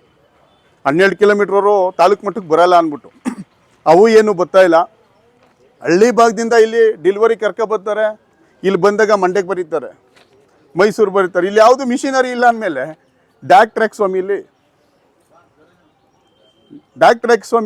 ಡಾಕ್ಟ್ರುಗಳ ಅವಶ್ಯಕತೆ ಇಲ್ವಲ್ಲ. ಬಾಕ್ಲಾಕ್ಬಿಟ್ಟು ನಮ್ಮ ಸಚಿವರು ಅದೇ ಫಂಡ್ ಹಣ ಬರ್ತದೆ, ಆ ದುಡ್ಡಲ್ಲಿ 2-3 ಕೆರೆಗೆ ನೀರಾರ ಬಿಡಲಿ, ರೈತರುಗಳು ವ್ಯವಸಾಯ ಮಾಡ್ತಾರೆ. ಆ ದುಡ್ಡಲ್ಲಿ ಮಂಡ್ಯ ಹಾಸ್ಪಿಟ್ಲಿಗೋ, ಬೆಂಗಳೂರು ಹಾಸ್ಪಿಟ್ಲಿಗೋ, ಇಲ್ಲಿ ನಮ್ಮ ಸ್ನೇಹಿತರು ಆಂಬುಲೆನ್ಸು ಇವರಿದ್ರು ಕಬೀರ್ ಅವರು ಒಂದು 3 ಆಂಬುಲೆನ್ಸ್ ಮಾಡಿಕೊಂಡು ನಮ್ಮ ರೈತರುಗಳನ್ನ ಕರ್ಕೊಂಡು ಬೆಂಗಳೂರಿಗೂ ಮೈಸೂರಿಗೂ ಹೋಗಲಿ. ಅವಶ್ಯಕತೆ ಅಲ್ವಲ್ಲ ಸ್ವಾಮಿ ಇದು ಹಾಸ್ಪಿಟ್ಲು. ಏನು ಸೌಲಭ್ಯ ಇಲ್ಲ ಅಂದಮೇಲೆ ಏನಕ್ಕೆ ಅವಶ್ಯಕತೆ? ಇದು ಉಪಯೋಗನೇ ಇಲ್ಲ. ಅಲ್ಲಿಂದ ಊರಿಂದ 50 ರೂಪಾಯಿ ಖರ್ಚು ಮಾಡ್ಕೊಬಂದು ಇದು ಮಂಡ್ಯಕ್ಕೆ ಬರೀತಾರೆ. ಅಲ್ಲಿಂದನೇ ಮಂಡ್ಯಕ್ಕೆ ಹೋದ್ರೆ ಅದೇ 50 ರೂಪಾಯಿ ಮಂಡ್ಯ ಸೇರ್ಕೋತೀವಿ. ಅದರಿಂದ ಎಲ್ಲ ನನ್ನ ರೈತ ಹೋರಾಟಗಾರರು ಇಷ್ಟು ಮಾತಾಡೋಕ್ಕೆ ಅವಕಾಶ ಮಾಡ್ಕೊಂತ ಎಲ್ಲ ನನ್ನ ಹೋರಾಟಗಾರರಿಗೆ ನಮಸ್ಕಾರ ಹೇಳ್ತೇನೆ. ನಮಸ್ಕಾರ.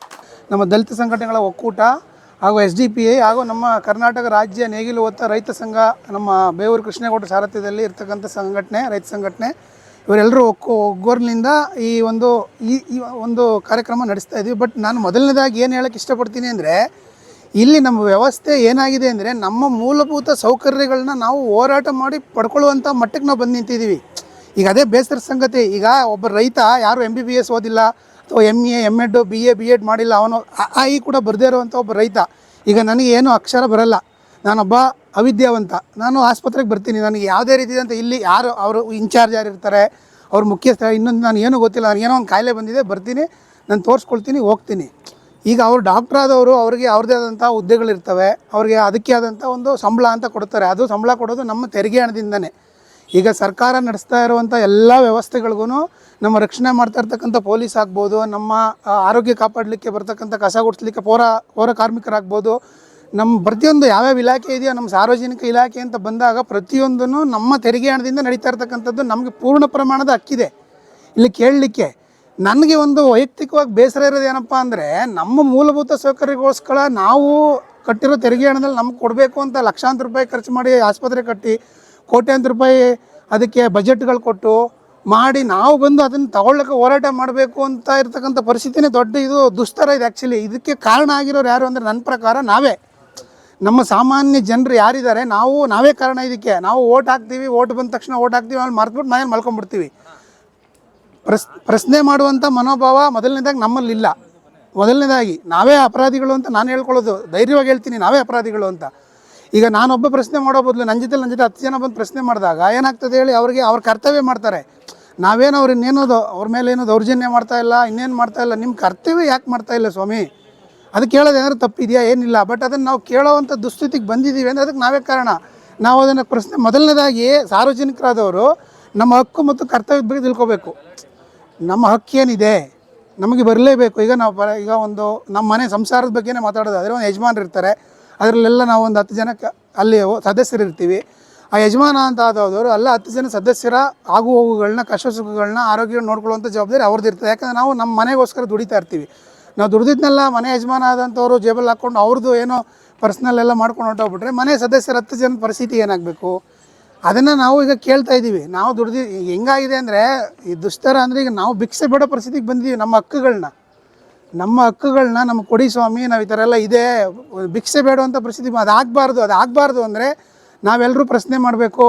ನಾವು ನೇರವಾಗಿ ಪ್ರಶ್ನೆ ಮಾಡೋಕ್ಕಾಗಲಿಲ್ಲ ಅಂತ ನಮಗೆ ಭಯ ಇದೆಯಾ, ಇನ್ನೊಂದಿದೆ, ಇಲ್ಲ ಯಾರೋ ತೊಂದರೆ ಮಾಡ್ತಾರೆ, ಆ ಥರ ಈಗ ಪರಿಸ್ಥಿತಿ ಈ ಸಂದರ್ಭ ಸೃಷ್ಟಿಯಾಗಿದೆ. ಯಾರಾದರೂ ನ್ಯಾಯ ಕೇಳ್ತಾರೆ ಅಂದರೆ ಮೊದಲನೇದಾಗಿ ನಾವು ಕೇಳೋ ಅವಶ್ಯಕತೆಯೇ ಇಲ್ಲ. ಈ ಸಿಸ್ಟಮ್ ಸೃಷ್ಟಿಯಾಗಿರೋದು ಏನಕ್ಕೆ ಸರ್? ನಾವು ತೆರಿಗೆ ಕಟ್ಟಿ ನಾವು ಈಗ ನಮ್ಮ ಜಿಲ್ಲೆಗೆ ಒಬ್ಬರು MP ಅಂತ ಆಯ್ಕೆ ಮಾಡಿರ್ತೀವಿ, MLA ಅಂತ ಆಯ್ಕೆ ಮಾಡಿರ್ತೀವಿ. ಈಗ ನಮ್ಮ ತಾಲೂಕು ಮಟ್ಟದಲ್ಲಿ ಚನ್ನಪಟ್ಟಣದಲ್ಲಾದರೆ ಪ್ರತಿ ವಾರ್ಡ್ಗಳಿಗೆ ಅದರದೇ ಆದಂಥ ಮುಖ್ಯಸ್ಥರನ್ನ ನಾವು ಓಟ್ ಹಾಕಿ ಆಯ್ಕೆ ಮಾಡಿರ್ತೀವಿ. ಓಟ್ ಹಾಕೋದು ಹೆಂಗೆ ನಮ್ಮ ಕರ್ತವ್ಯ ಅಂತ ಎಲ್ಲರೂ ನಮ್ಮನ್ನು ಹೇಳಿ ಎಬ್ಬಿಸಿ ಬನ್ನಿ ಓಟ್ ಹಾಕಿ ಅಂತೇಳಿ ಎಲ್ಲರೂ ಹೇಳ್ತಾರೋ, ನಮ್ಮ ಹಕ್ಕು ಕರ್ತವ್ಯಗಳ ಬಗ್ಗೆ ಯಾರೂ ಹೇಳ್ಕೊಡಲ್ಲ ನಮಗೆ. ಅದಲ್ಲೇ ಮೊದಲನೇ ಪ್ರಶ್ನೆ ಆಗ್ತಾ ಇರೋದು, ನಮ್ಮನ್ನು ಅವರು ಜೀತದಾಳಾಗಿ ಇಟ್ಕೊಳ್ಳೋಕ್ಕೇ ಇಷ್ಟಪಡ್ತಾ ಇದ್ದಾರೆ ಹೊರತು ನಿಮಗೆ ನಿಮ್ಮ ಹಕ್ಕು ಮತ್ತು ಕರ್ತವ್ಯಗಳ ಬಗ್ಗೆ ಗೊತ್ತಾದರೆ ನೀವು ಪ್ರಶ್ನೆ ಮಾಡ್ತೀರಾ. ಯಾಕಪ್ಪ ನೀನು ಹಿಂಗೆ ಮಾಡ್ತಾ ಇದೆಯಾ, ನಿನಗೆ ಅದರದಂಥ ಸೌಲಭ್ಯಗಳಿದೆ ಅಂದಮೇಲೆ, ಈಗ ಒಬ್ಬ ವೈದ್ಯರಾಗ್ಬೋದು, ಅವ್ರಿಗೆ ಸಂಬಳ ಕೊಡ್ತಾರೆ ಅಂದಮೇಲೆ ಇಂತಿಷ್ಟು ಸಮಯದಿಂದ ಇಂತಿಷ್ಟು ಸಮಯದವರೆಗೆ ಅವರು ಕೆಲಸದಲ್ಲಿರಬೇಕು. ಕೆಲಸದಲ್ಲಿ ಅವ್ರು ಬಂದ ರೋಗಿಗಳಿಗೆ ಸೌಲಭ್ಯ ಕೊಡಬೇಕು. ಅವ್ರಿಗೆ ಏನು ಕಾಯಿಲೆಗೆ ಔಷಧಿ, ಇಲ್ಲಿ ಬಂದರೆ ಮೊದಲನೇದಾಗಿ ಔಷಧಿ ಇಲ್ಲ ಅಂತಾರೆ, ವೈದ್ಯರುಗಳು ಸರಿಯಾಗಿ ನೋಡ್ತಾ ಇಲ್ಲ ಅನ್ನೋದೊಂದಿಗೆ ನಾನು ಅಲ್ಲಿ ಒಂದು ದುಸ್ತರ ಏನಪ್ಪ ಅಂದರೆ, ಅಲ್ಲಿ ವಾಶ್ರೂಮ್ಗೆ ಹೋದೆ. ನಾನು ಇವಾಗ ವಾಶ್ರೂಮ್ ಮಾಡಲಿಕ್ಕೆ ಹೋಗಿ ಮುಚ್ಕೊಂಡು ವಾಶ್ರೂಮ್ ಮಾಡಿ ಬಂದಿದ್ದೀನಿ. ವಾಶ್ರೂಮ್ಗೆ ಹೋದ್ರೇ ನಮಗೆ ಅಲ್ಲೊಂದು 5 ನಿಮಿಷ ನಿಂತ್ಕೊಂಡ್ರೆ ಏನಾದ್ರು ಒಂದು ಕಾಯಿಲೆಗಳು ಬರೋ ಮಟ್ಟದಲ್ಲಿದೆ ಅದು. ಇದು ಸಾರ್ವಜನಿಕ ಆಸ್ಪತ್ರೆ, ಈ ವಾಶ್ರೂಮ್ ಈ ಗತಿ ಇದೆ ಅಂತ ಹೇಳಿದ್ರೆ ಅದಕ್ಕೆ ಪೆನಾಯಿಲ್ ಗತಿ ಇಲ್ವಾ? ಇಲ್ಲಿ ಪೆನಾಯಿಲ್ ಕೊಡ್ತಾ ಇಲ್ವಾ? ಅದಕ್ಕೇನು ಬಜೆಟ್ ಇಲ್ವಾ? ಕೊಡದೇ ಇದ್ದರೆ ಈಗ ನಾನು ಹೇಳೋದೇನೆಂದರೆ, ಇಲ್ಲಿ ಇರ್ತಕ್ಕಂಥ ಮುಖ್ಯಸ್ಥರು ಅವರು ಧೈರ್ಯವಾಗಿ ನಮ್ಗೆ ಹೇಳಲಿ. ನಾವು ಯಾರೋ ಒಂದಷ್ಟು ಜನ ಮುಖಂಡರುಗಳಿದ್ದಾರೆ, ಅವ್ರಿಗೆ ಹೇಳಲಿ, ನಮಗೆ ಆಯ್ತಾ ಇಲ್ಲ ಸ್ವಾಮಿ, ನಮಗೆ ಬಜೆಟ್ ಇಲ್ಲ, ಸರ್ಕಾರ ಏನು ಕೊಡ್ತಾ ಇಲ್ಲ ಅಂದರೆ ನಮ್ಮ ದುಡಿದ ಹಣದಿಂದ ನಾವೇನು ಇಲ್ಲಿದ್ದೀವೋ ನಮ್ಮ ಸಂಸಾರ ಸಾಕಲಿಕ್ಕೆ ನಾವು ದುಡಿತಾ ಇದ್ದೀವಿ. ನಮ್ಮ ಹಣದಿಂದ ನಮ್ಮ ಕೈಲಾದ ಸಹಾಯ ಮಾಡೋಣ. ರೋಗಿಗಳ ಆರೋಗ್ಯ ಮುಖ್ಯ ನಮಗಿಲ್ಲಿ. ನಾವು ಇಲ್ಲಿ ಯಾರೂ ಶ್ರೀಮಂತರು ಬರಲ್ಲ ಇಲ್ಲಿ ಹಾಸ್ಪಿಟ್ಲಿಗೆ, ಖಂಡಿತ ಎಲ್ಲ ಬಡವರೇ ಬರ್ತಕ್ಕಂಥದ್ದು. ನಿಮ್ಗೆಲ್ರಿಗೂ ತಿಳಿದಿರೋ ವಿಚಾರನೇ ಅದು. ನಾವು ಕೂಲಿ ಕಾರ್ಮಿಕರು, ಬಡವರು ಇವರೇ ಬರೋದು. ಕೋಟ್ಯಾಧಿಪತಿಗಳೆಲ್ಲ ಪ್ರೈವೇಟ್ ಹಾಸ್ಪಿಟ್ಲಿಗೆ ಹೋಗ್ತಾರೆ, ಅಲ್ಲಿ AC ರೂಮಲ್ಲಿ ಟ್ರೀಟ್ಮೆಂಟ್ ತೊಗೊಳ್ತಾರೆ. ಅವರೇನೋ ಇನ್ಶೂರೆನ್ಸ್ಗಳು ಅವು ಮಾಡ್ಕೊಂಡಿರ್ತಾರೆ. ನಾವು ಏನು ಮಾಡ್ಕೊಳ್ಳೋಣ ಸ್ವಾಮಿ? ಬೆಳಗ್ಗೆ ದುಡಿದ್ರೆ ಉಂಟು, ಇಲ್ಲಾಂದರೆ ಇಲ್ಲ. ನಮಗೋಸ್ಕರ ಅಲ್ಲ ಇದನ್ನು. ನೀವು ನಿಜವಾಗ್ಲೂ ತಿಳ್ಕೊಂಡ್ರೆ ಈ ಹಾಸ್ಪಿಟ್ಲಿಗೋಸ್ಕರ ಒಂದು ತಿಂಗಳಿಗೆ ಏನು ಖರ್ಚಾಗ್ತಾ ಇದೆ, ಅದರದ್ದು ಕ್ಲೀನಿಂಗ್ ಮೇಂಟೆನೆನ್ಸ್ಗೆ ಆಗ್ಬೋದು, ಅವರ ಆಸ್ಪತ್ರೆ ವೈದ್ಯರಿಗೆ ಆಗೋ ಸಂಬಳ ಆಗ್ಬೋದು, ಅಥವಾ ಸಲಕರಣೆಗಳಿಗೆ ಒಂದು ವರ್ಷದಲ್ಲಿ ಅದಕ್ಕೆಲ್ಲ ಯೋಜನೆಗಳಿದ್ದಾವೆ. ಒಂದು ವರ್ಷದಲ್ಲಿ ಅದಕ್ಕೆಲ್ಲ ಯೋಜನೆಗಳಿರ್ತವೆ, ಇಂತಿಂಥ ವಸ್ತುಗಳು ಕೊಡಬೇಕು ಅಂತೇಳಿ. ಆ ಯೋಜನೆಗಳಿಂದ ನಾವು ತಿಳ್ಕೊಳ್ದೇ ಇರೋದಕ್ಕೆ ನಮ್ಮ ಪರಿಸ್ಥಿತಿ ಆಗಿರೋದಿಲ್ಲಿ. ಮೊದಲನೇದಾಗಿ ನಾನು ಎಲ್ರಿಗೂ ಏನೇ ಇಷ್ಟಪಡ್ತೀನಿ ಅಂದರೆ, ಇವತ್ತಿಂದ ಆಚೆಗಾದ್ರೂ ನಿಮ್ಮ ಹಕ್ಕು ಕರ್ತವ್ಯಗಳನ್ನ ತಿಳ್ಕೊಳ್ಳಿ, ಪ್ರಶ್ನೆ ಮಾಡೋ ಮನೋಭಾವ ಬೆಳೆಸ್ಕೊಳ್ಳಿ. ಇದಾದರೆ ನಾವು ನಾವು ಯಾರು ಬಂದು ಯಾರನ್ನೂ ಕೇಳಬೇಕಾಗಿಲ್ಲ. ನಮ್ಮ ಪರವಾಗಿ ಇಲ್ಲಿ ಎಲ್ಲರೂ ಈಗ ನಮ್ಮ ಒಂದೇನು ಹೇಳ್ತೀನಿ, ಯೋಧರಿದ್ದಾರಲ್ವ, ಯೋಧರು ಅಲ್ಲಿ ಗಡಿ ಕಾಯ್ತಾ ಇದ್ದಾರೆ ನಮ್ಮ ರಕ್ಷಣೆಗೋಸ್ಕರ.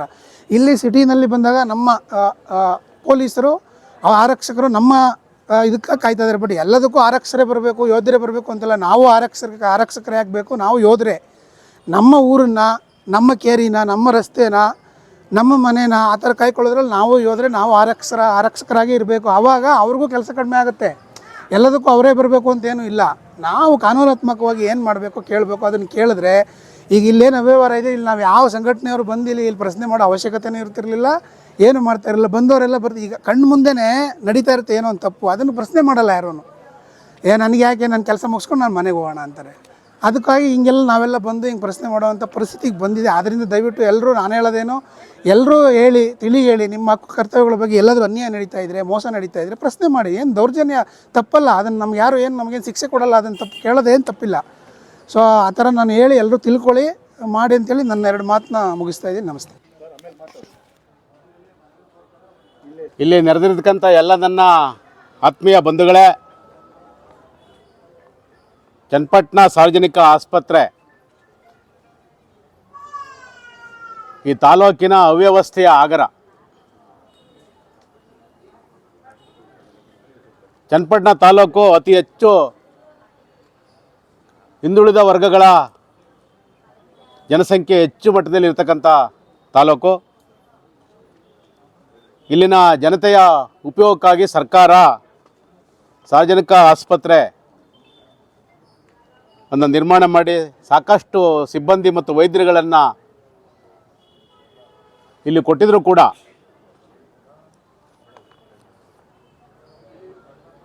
ಸರ್ಕಾರಿ ಆಸ್ಪತ್ರೆ ಇವತ್ತು ಹೆಂಗಾಗಿದೆ ಅಂತಂದರೆ, ಇಲ್ಲಿ ರೋಗ ತೋರಿಸೋಕ್ಕೆ ಬಂದರೆ ಅವ್ರು ತೋರ್ಸೋಕೆ ಬರೋ ಜೊತೆಲೂ ರೋಗ ತಗೊಂಡು ಜೊತೆಲಿ ಹೋಗೋ ಮಟ್ಟಕ್ಕೆ ಆಸ್ಪತ್ರೆ ಇವತ್ತು ಹಿಂಗದೆ ಅಂತ ತಾಲೂಕಿನಾದ್ಯಂತ ಜನತೆ ಮಾತಾಡ್ತಾ ಇದೆ. ಶುಚಿತ್ವದ ಬಗ್ಗೆ ಗಮನ ಇಲ್ಲ. ಇಲ್ಲಿನ ಶುಚಿತ್ವದ ಟೆಂಡರು ಏನಾಗಿದೆ, ಯಾರು ಇದೆ ಮೇಂಟೈನ್ ಮಾಡ್ತಾರೆ ಅನ್ನೋಂಗಿಲ್ಲ. ಅಲ್ಲಿ ಪ್ರತಿ ಒನ್ ಅವರ್ಗೆ ಒಂದು ಸರಿ ಎಲ್ಲ ಕ್ಲೀನ್ ಮಾಡಬೇಕು. ಎಲ್ಲ ಬೆಳಿಗ್ಗೆ ಒಂದು ಸರಿ, ಸಾಯಂಕಾಲ ಒಂದು ಸರಿ. ಇಲ್ಲಿ ಹೇಳೋರಿಲ್ಲ, ಕೇಳೋರಿಲ್ಲ. ತಾಲೂಕು ಆಡಳಿತ ಮತ್ತು ತಾಲೂಕು ಆಡಳಿತದ ಜೊತೆಗೆ ಈ ತಾಲೂಕು ಆರೋಗ್ಯಾಧಿಕಾರಿಗಳ ಹಿಡಿತಕ್ಕಿರಬೇಕಾದಂಥ ಈ ವೈದ್ಯರುಗಳು ಮತ್ತು ಸಿಬ್ಬಂದಿ ಅವ್ರು ಯಾರು ಕೂಡ ಇವರು ಅದಕ್ಕೆ ಸಂಬಂಧಪಡ್ತಂಗಿಲ್ಲ. ಯಥಾಜ ತಥಾಪ್ರಜಾ ಅನ್ನೋಂಗೆ ಇವರು ಓದ ಪುಟ್ಟ, ಅವರು ಓದ ಪುಟ್ಟ. ಇಲ್ಲಿ ಬರ್ತಕ್ಕಂಥ ರೋಗಿಗಳಿಗೆ ಏನೋ ಒಂದು ಆಶಾಭಾವನೆ ಇಟ್ಕೊಂಡು ನಮ್ಮ ರೋಗಿಗೆ ಏನೋ ನಾವು ಬಡವರು ಆಸ್ಪತ್ರೆಯಲ್ಲಿ ಒಂದು ಉಚಿತ ಚಿಕಿತ್ಸೆ ಸಿಗ್ತದೆ, ನಮಗೇನೋ ಸೂಕ್ತ ಸ್ಪಂದನೆ ಸಿಗ್ತದೆ ಅಂತ ಬಂದರೆ ಇಲ್ಲಿ ಏನು ಕಣ್ಣಾರೆ ನೋಡುವಂಥದ್ದು ಏನಂದರೆ ನರಕ ದೃಶ್ಯಗಳು. ಯಾವ ಡಾಕ್ಟ್ರು ಕೂಡ ಬರುವಂಥ ರೋಗಿಗಳಿಗೆ ಅವ್ರನ್ನ ಆತ್ಮೀಯ ಕುಣಿಸಿ ಟೆಥೋಸ್ಕೋಪ್ ಮಡಗಿ ನಿಮ್ಗೇನು ಏನಾಗಿದೆ ಅಂತ ಟೆಸ್ಟ್ ಮಾಡಿಸಿ ಇದು ಮಾಡ್ತಕ್ಕಂಥ ವ್ಯವಸ್ಥೆ ಖಂಡಿತ ಇಲ್ಲ. ಆ ಡಾಕ್ಟ್ರು ಎಲ್ಲೋ ರೂಮಲ್ಲಿ ಕೂತಿರ್ತಾನೆ, ಅಡ್ಡಾಗೊಂಡು ಟೇಬಲ್ ಮಡಗಿರ್ತಾರೆ. ಏನಮ್ಮ ನಿಂಗೆ, ನಿಂಗೆ ಸ್ವಾಮಿ ನೆನ್ನೆಯಿಂದ 3 ದಿನದಿಂದ ಕೆಮ್ಮಲು ಸ್ವಾಮಿ, 3 ದಿನದಿಂದ ಹೊಟ್ಟೆನೋವು ಸ್ವಾಮಿ, 3 ದಿನದಿಂದ ಜ್ವರ ಸ್ವಾಮಿ, 3 ದಿನ ತಲೆನೋವು ಸ್ವಾಮಿ, ಚೀಟಿ ಬರೀದ ಮಾತ್ರ ಕೊಡ್ತಾರೆ ಇಸ್ಕೋಗಿ. ಇದೇನಾಗ್ಬಿಟ್ಟಿದೆ ಅಂದರೆ ಇಲ್ಲಿ ಸಾಮಾನ್ಯ ಸಂಗತಿ ಆಗ್ಬಿಟ್ಟಿದೆ. ಇಲ್ಲಿ ಹೇಳೋರಿಲ್ಲ, ಕೇಳೋರಿಲ್ಲ. ಆಮೇಲೆ ಇಲ್ಲಿನ ಸಾಕಷ್ಟು ಜನಸಂಖ್ಯೆ ಎಷ್ಟಿದೆಯೋ ಈ ಆಸ್ಪತ್ರೆಯಲ್ಲಿ ಎಷ್ಟು ಇವರು ಪ್ರಾಮಾಣಿಕವಾಗಿ ಸೇವೆ ಮಾಡ್ತಾ ಇದ್ದಾರೆ ಅಂತ ಅಂದರೆ, ಇಲ್ಲಿ ಎಲ್ಲ ರೀತಿಯ ಸರ್ಕಾರ ಸೌಲಭ್ಯಗಳನ್ನು ಕೊಟ್ಟಿದ್ರು ಕೂಡ ಇಲ್ಲಿ ಜನ ಯಥೇಚ್ಛವಾಗಿ ಬಂದರೂ ಕೂಡ ಇದಕ್ಕಿಂತ ಡಬ್ಬಲ್ ಜನಗಳು ಖಾಸಗಿ ಆಸ್ಪತ್ರೆ ಮುಂಚೆ ನಿಂತಿದ್ದಾರೆ. ಯಾಕೆ ಅಂದರೆ ಅದರ ಇದು ಇಲ್ಲಿ ಸರಿಯಾಗಿ ಯಾವ ರೀತಿ ಚಿಕಿತ್ಸೆ ಮಾಡ್ತಾ ಇದ್ದಾರೆ ಅನ್ನುವ ಒಂದು ಇದು ಅದು. ಕೆಲವು ಜೊತೆಗೆ ವೈದ್ಯರುಗಳು ಕೂಡ ಇಲ್ಲಿ ಒಳಗೆ ಮಾಡ್ತಕ್ಕಂಥ ಆಪ್ರೇಷನ್ಗಳಿಗೆ ಇಂತಿಷ್ಟು ಹಣ ಅಂತ ತಾಕೀತು ಮಾಡೋದು, ಇಷ್ಟು ಕೊಟ್ಟರೆ ನಾವು ಇಲ್ಲೇ ಮಾಡ್ತೀವಿ ಅನ್ನೋದು. ಇಲ್ಲಾಂದರೆ ಜೊತೆಗೆ ಅಲ್ಲಿ ಹಾಸ್ಪಿಟ್ಲಿಗೆ ಬಂದ್ಬಿಡಿ, ನೀವು ಈ ಹಾಸ್ಪಿಟ್ಲಿಗೆ ಬಂದ್ಬಿಡಿ, ಅಲ್ಲಿ ನಮ್ಗೆ ಚೆನ್ನಾಗಿ ನೋಡ್ತೀವಿ, ಚೆನ್ನಾಗಿ ಟ್ರೀಟ್ಮೆಂಟ್ ಮಾಡ್ತೀವಿ, ಅಲ್ಲಿ ಹಂಗದೆ ಅನ್ನುವ ದಿನನಿತ್ಯದ ಸಂಗತಿಗಳು ಜನಗಳು ಪಾಪ ಹೇಳ್ಕೊಂಡು ಅವರ ನೋವನ್ನು ಯಾರ ಹತ್ರ ಹೇಳ್ಕೋದು ಅನ್ನುವ ಕಂಗಾಲಾಗಿ ಅವರು ಹೇಳ್ಕೋದು ಬಿಡೋದು ಅಂತ ಸ್ವತಃ ಅವರೇ ಅನುಭವಿಸ್ತಾ ಇದ್ದಾರೆ. ಪ್ರತಿನಿತ್ಯದ ನರಕ ಆಗ್ಬಿಟ್ಟಿದೆ ಅವ್ರಿಗೆ. ಜೊತೆಗೆ ಇಲ್ಲೇನೋ ಅತಿ ತುರ್ತು ಸಂದರ್ಭದಲ್ಲಿ ಒಂದು ಆಕ್ಸಿಡೆಂಟ್ ಆಯಿತು, ಒಂದು ಎಮರ್ಜೆನ್ಸಿ ಆಯಿತು, ಒಂದು ಆಟಕ್ಕೆ ಸಂಬಂಧಪಟ್ಟಂಗೆ ಏನೋ ಆಯಿತು, ಇಲ್ಲೇನೋ ಬಂದು ತೋರಿಸ್ಕೊಂಡು ಏನು ಎತ್ತ ಅಂತ ನೋಡ್ಕೊಂಡು ಬಂದರೆ ಎಷ್ಟೋ ಸರಿ ಬಂದಂಥವ್ರನ್ನ ಆಸ್ಪತ್ರೆ ಹೊರಗಡೆನೇ ನಿಲ್ಲಿಸಿ ಏನಾಗಿದೆ, ಎತ್ತಾಗಿದೆ, ಇಲ್ಲಾಗಿದೆ, ನೀವು ಮಂಡ್ಯಕ್ಕೆ ಹೋಗ್ಬಿಡಿ, ನೀವು ಬೆಂಗಳೂರಿಗೆ ಹೋಗ್ಬಿಡಿ, ನೀವು ಮೈಸೂರಿಗೆ ಹೋಗ್ಬಿಡಿ, ಅರ್ಜೆಂಟಾಗಿ ಹೋಗ್ಬಿಡಿ ಅಂದ್ಬಿಟ್ಟು ಅವ್ರನ್ನ ಅಲ್ಲೇ ಸಾಗಾಕುವ ಪ್ರಯತ್ನ ಮಾಡಿ ವೈದ್ಯರುಗಳೇ ಇಲ್ಲೇ ನಿರ್ಲಕ್ಷ್ಯದಿಂದಾಗಿ ಹಲವಾರು ಸಾವು ನೋವುಗಳು ಕೂಡ ಸಾಕಷ್ಟಾಗವೆ. ಇಲ್ಲಿಂದ ಹೋದಂಥ ಮಾರ್ಗ ಮಧ್ಯದಲ್ಲೂ ಕೂಡ ಹಲವಾರು ಸಾವು ಆಗಿರ್ತಕ್ಕಂಥ ಉದಾಹರಣೆಗಳು ಸಾಕಷ್ಟವೆ. ಇಲ್ಲಿನ ವೈದ್ಯರ ನಿರ್ಲಕ್ಷ್ಯ ಮತ್ತು ಇಲ್ಲಿನ ಆಡಳಿತದ ನಿರ್ಲಕ್ಷ್ಯ ಮತ್ತು ಇಲ್ಲಿನ ಒಂದು ಸ್ವಚ್ಛತೆಯ ಭ್ರಷ್ಟಾಚಾರ ತಾಂಡವಾಡ್ತದೆ. ನಾವು ಎಲ್ಲವೂ ಕೂಡ ಸಾರ್ವಜನಿಕರಿಗೆ ಏನು ಇವರೆಲ್ಲ ಬಂದು ಯಾರೋ ಏಕಾಏಕಿ ಇವ್ರ ಮೇಲೆ ವೈಯಕ್ತಿಕ ದ್ವೇಷಕ್ಕೋ ಅಥವಾ ಡಾಕ್ಟರ್ ಮೇಲೆ ದ್ವೇಷಕ್ಕೋ ಅಥವಾ ಇನ್ಯಾರನ್ನೋ ದ್ವೇಷಕ್ಕೋ ಈ ಮಾಧ್ಯಮದವ್ರನ್ನ ಮತ್ತು ನಮ್ಮ ಪೊಲೀಸ್ ಇಲಾಖೆಯವ್ರನ್ನ ಬಾಳ್ಗೆಡ್ಸ್ಕೊಂಡು ಇಲ್ಲಿ ಯಾರು ಸುಮ್ಮನೆ ಕೂತಿಲ್ಲ. ಇಲ್ಲಿ ಯಾರು ಸ್ವಂತ ಲಾಭಕ್ಕೋ ಇಲ್ಲಿ ಯಾರೋ ಸ್ವಾರ್ಥಕ್ಕೋ ಯಾರೋ ಬಂದಿಲ್ಲ. ದಿನನಿತ್ಯ ಸಾರ್ವಜನಿಕ ಒಡನಾಟದಲ್ಲಿರ್ತಕ್ಕಂಥ ಜನಗಳು ಆ ಜನಗಳ ಕಷ್ಟ ಸುಖಗಳನ್ನು ಪ್ರತಿನಿತ್ಯ ಆಲಿಸ್ತಾ ಇರೋದು ಏನಿದು ಈ ಮಟ್ಟದ ಇದಿದೆಯಾ ನಮ್ಮ ಇದರಲ್ಲಿ ಅನ್ನುವಂಥ ಮಟ್ಟಕ್ಕೆ ಅವ್ರಿಗೆ ಕಣ್ಣು ಸೇರಿಸಬೇಕು. ಸಂಬಂಧಪಟ್ಟವ್ರಿಗೆ ಒಂದು ಎಚ್ಚರಿಕೆ ಆಗಬೇಕು. ಈ ಸಂದರ್ಭದಲ್ಲಿ ನಿಮ್ಮ ಆಡಳಿತ ವ್ಯವಸ್ಥೆ ಸುಧಾರಿಸ್ಕೋದೆ ಹೋದರೆ ಇವತ್ತು ಸಾಂಕೇತಿಕವಾಗಿ ಇಲ್ಲಿ ಪ್ರತಿಭಟನೆ ಮಾಡಿದ್ದೀವಿ. ನಮ್ಮ ಕರ್ನಾಟಕ ರಾಜ್ಯ ನೇಗಿಲು ಹೊತ್ತ ರೈತ ಸಂಘ ಮತ್ತು SDP ಅವರ ಸಹಯೋಗದೊಂದಿಗೆ ದಲಿತ ಸಂಘಟನೆಗಳು ಒಕ್ಕೂಟ ಚನ್ನಪಟ್ಟಣ ಇವರು ಇಲ್ಲಿ ಈ ಸಂಬಂಧ ಮತ್ತು ವೈದ್ಯರುಗಳಿಗೆ ಎಚ್ಚರಿಕೆ ನೀಡಬೇಕು. ಇಲ್ಲಿ ಬರ್ತಕ್ಕಂಥ ರೋಗಿಗಳು ಅವರು ಮನುಷ್ಯರೇ. ಅಲ್ಲಿ ಅವ್ರನ್ನ ಯಾವುದೇ ಕಾರಣ ಫಲಾಕ್ಷೇಪದಿಂದ ನಿಮ್ಮ ಮೇಲೆ ದೇವರು ಅನ್ನೋ ಒಂದು ಇದರಲ್ಲಿ ಭಾವನೆಯಿಂದ ನಿಮ್ಮ ಹತ್ರ ಏನೋ ಚಿಕಿತ್ಸೆ ಕೊಟ್ಟರೆ ನಮ್ಮ ರೋಗ ವಾಸಿ ಮಾಡ್ತಾರೆ ಅನ್ನೋ ದೈನ್ಯ ಸ್ಥಿತಿಯಲ್ಲಿ ಬರ್ತಾರೆ. ಅವ್ರನ್ನ ಸ್ವಲ್ಪ ಪ್ರೀತಿಯಿಂದ ಮಾತಾಡಿಸಿ ಆ ಸೂಕ್ತ ಪ್ರಾಮಾಣಿಕವಾಗಿ ನೀವು ಸರ್ಕಾರ ಕೊಡ್ತಕ್ಕಂಥ ಸಂಬಳಕ್ಕೆ, ಸರ್ಕಾರ ಕೊಡ್ತಕ್ಕಂಥ ಸೌಲಭ್ಯಕ್ಕೆ ನೀವು ಪ್ರಾಮಾಣಿಕ ಒಂದು 75% ಪ್ರಾಮಾಣಿಕವಾದ ಆಗಾರ ನಡ್ಕೊಂಡ್ರೆ ನಿಮ್ಮನ್ನು ನಂಬಿ ಬರ್ತಕ್ಕಂಥ ರೋಗಿಗಳಿಗೆ ಒಳ್ಳೆ ಚಿಕಿತ್ಸೆ ಸಿಗ್ತದೆ. ಅವರು ಕೂಡ ಮುಂದಿನ ಹಲವಾರು ದಿನಗಳು, ಹಲವಾರು ವರ್ಷಗಳು ಆರೋಗ್ಯಪೂರ್ಣವಾಗಿ ಬಾಳೋಕ್ಕೆ ಸಹಕಾರಿಯಾಗ್ತದೆ. ಈ ಒಟ್ಟಿನಲ್ಲಿ ನಿಂತು ನಿಮ್ಮ ಅಕ್ರಮಗಳನ್ನು ಇಲ್ಲಿಗೆ ಕೊನೆ ಮಾಡಿ ಯಾವುದೇ ಕಾರಣಕ್ಕೂ ನೀವು ಖಾಸಗಿ ಆಸ್ಪತ್ರೆಗಳಿಗೆ ಬರೀದು ಚೀಟಿ ಮಾಡೋದು, ವೈಯಕ್ತಿಕ ಹಿತಾಸಕ್ತಿಗಾಗಿ ಖಾಸಗಿ ಆಸ್ಪತ್ರೆಗಳಿಗೆ ಚೀಟಿ ಅಲ್ಲಿ ಬನ್ನಿ ನೀವು ಟ್ರೀಟ್ಮೆಂಟ್ ಮಾಡಿ ಅನ್ನುವಂಥದ್ದನ್ನು, ಈ ದುರಾಡಳಿತನ ಬಿಡಿ. ಇದು ಸಾಂಕೇತಿಕವಾಗಿ ನಿಮ್ಮ ಸಮ್ಮುಖದಲ್ಲೇ ಸಾಂಕೇತಿಕವಾಗಿ ಎಲ್ಲ ಹೋರಾಟಗಾರರು ಮತ್ತು ಸಂಘಟನೆಗಳ ಸಮ್ಮುಖದಲ್ಲಿ ನಿಮ್ಗೆ ತಿಳಿಸ್ತಾ ಇದ್ದೀವಿ. ಮುಂದಿನ ದಿನದಲ್ಲಿ ಇನ್ನು ಹೆಚ್ಚಿನ ಮಟ್ಟಿನ ಈ ನಡವಳಿಕೆಯನ್ನು ನೀವು ಸರಿಪಡಿಸೋದೇ ಇದರಂಥ ಸಂದರ್ಭದಲ್ಲಿ ಮುಂದಿನ ದಿನಗಳಲ್ಲಿ ಇನ್ನೂ ಹೆಚ್ಚಿನ ಮಟ್ಟದ ಇನ್ನೂ ಹೋರಾಟವನ್ನು ರೂಪಿಸಬೇಕಾಗ್ತದೆ ಅಂತ ಹೆಚ್ಚಿಸ್ತಾ, ಈ ಹೋರಾಟಕ್ಕೆ ನಿಮ್ಮೆಲ್ಲರೂ ಕೂಡ ಸಹಕಾರ ಕೊಟ್ಟದಕ್ಕೆಲ್ಲ ವಂದಿಸಿ ನಮ್ಮ ಸೂಕ್ತ ಬಂದೋಬಸ್ತ್ ವ್ಯವಸ್ಥೆ ಪೊಲೀಸ್ನವ್ರಿಗೂ ಕೂಡ ಈ ಸಂದರ್ಭದಲ್ಲಿ ವಂದಿಸ್ತಾನೆ. ಎರಡು ಮಾತು ಮುಗಿಸ್ತೀನಿ. ಜೈ ಭೀಮ್, ಜೈ ಕರ್ನಾಟಕ. ಇದು ಆಸ್ಪತ್ರೆ ಮುಂಭಾಗನ ಅಥವಾ ಈ ನಮ್ಮ ರೈತರು ಹೊಲನೂ ಹಿಂಗೆ ಇಟ್ಕೊಂಡಿರಲ್ಲ, ರೈತರು ಹೊಲ ವ್ಯವಸಾಯ ಮಾಡ್ತಾರಲ್ವಾ, ಹೊಲನೂ ಹಿಂಗಿರಲ್ಲ. ಇದು ಆಸ್ಪತ್ರೆಯಿಂದ ಅಂದರೆ 10 ಅಡಿಯಿಂದ 20 ಅಡಿ ದೂರನೂ ಇಲ್ಲ. ಇದ್ರ ಪರಿಸ್ಥಿತಿ ನೋಡಿ. ಹಿಂಗಿದ್ರೆ ರೋಗಿಗಳು ನಮ್ಮ ಇವ್ರು ಹೇಳ್ದಂಗೆ, ನಮ್ಮ ರೋಗಿಗಳು ಹೇಳ್ದಂಗೆ ರೋಗ ಬರದೆ ಇನ್ನೇನು ಮಾಡುತ್ತೆ, ಸೊಳ್ಳೆಗಳಾಗಲಿ ಅಥವಾ ಇಲ್ಲಿ ಒಳಗಡೆ ನಮಗೇನು ಕಾಣಲ್ಲ. ನಮ್ಗೆ ಹೇಳು ಏನದು ಬೇಡ ಅದ್ರ ಬಗ್ಗೆ. ಈ ಹೊರಗಡೆ ಇದೆಯಲ್ಲ, ಇದನ್ನು ದಯವಿಟ್ಟು ನೀವು ಗಮನಿಸಿ. ಯಾರ ಕಣ್ಗೂ ಕಾಣಲ್ವಾ? ಇಲ್ಲಿ ಯಾರು ಮುಖ್ಯಸ್ಥರು ಯಾರು ಬದುಕಿಲ್ವಾ, ಅಥವಾ ಬದುಕಿದ್ದು ಸತ್ತು ಆಗಿದ್ದಾರಾ? ಇದನ್ನು ಕ್ಲೀನ್ ಮಾಡಿಸೋ ಯೋಗ್ಯತೆ ಇಲ್ವಾ ಅವ್ರಿಗೆ? ಅವ್ರು ತಗೊಳ್ತಾ ಇರ್ತಕ್ಕಂಥ ಸಂಬಳಕ್ಕೆ ನಿಯತ್ತಾಗಿ ಕಣ್ಣು ಕಾಣಿಸೋದು ಇದು ಸ್ವಾಮಿ. ಇದರಿಂದ ಎಷ್ಟು ರೋಗ ಬರುತ್ತೆ. ಯಾವುದಾದ್ರೂ ಹಾವುಗಳು ಇನ್ನೊಂದು ಬಂದು ಸೇರ್ಕೊಂಡು ಇಲ್ಲಿ ರೋಗಿಗಳು ಬಂದಾಗ ಅವ್ರು ಕಚ್ಚಿದ್ರೆ ಯಾರು ಹೊಣೆ? ಅದಕ್ಕೆ ಯಾರು ಹೊಣೆ ಹೇಳಿ ನೀವೇ? ಇದರಲ್ಲೇ ಇಷ್ಟು ಅವ್ಯವಹಾರ ತಾಂಡವಾಡ್ತಾ ಇದೆ ಅಂದರೆ ಇದನ್ನು ಕ್ಲೀನ್ ಮಾಡ್ಸೋಕೆ ದುಡ್ಡು ಇಲ್ಲದೆ ಇದ್ದರೆ ನಾವು ಕೊಡ್ತೀವಿ. ನಾವು ಏನು ಬಂದಿದ್ದೀವಿ ಜನರಿಗೋಸ್ಕರ, ನಮ್ಮ ಕೆಲಸ ಕಾರ್ಯಗಳನ್ನ ಬಿಟ್ಟು ಬಂದಿದ್ದೀವೋ ನಾವು ಖಂಡಿತ ಹಣ ಕೊಡ್ತೀವಿ.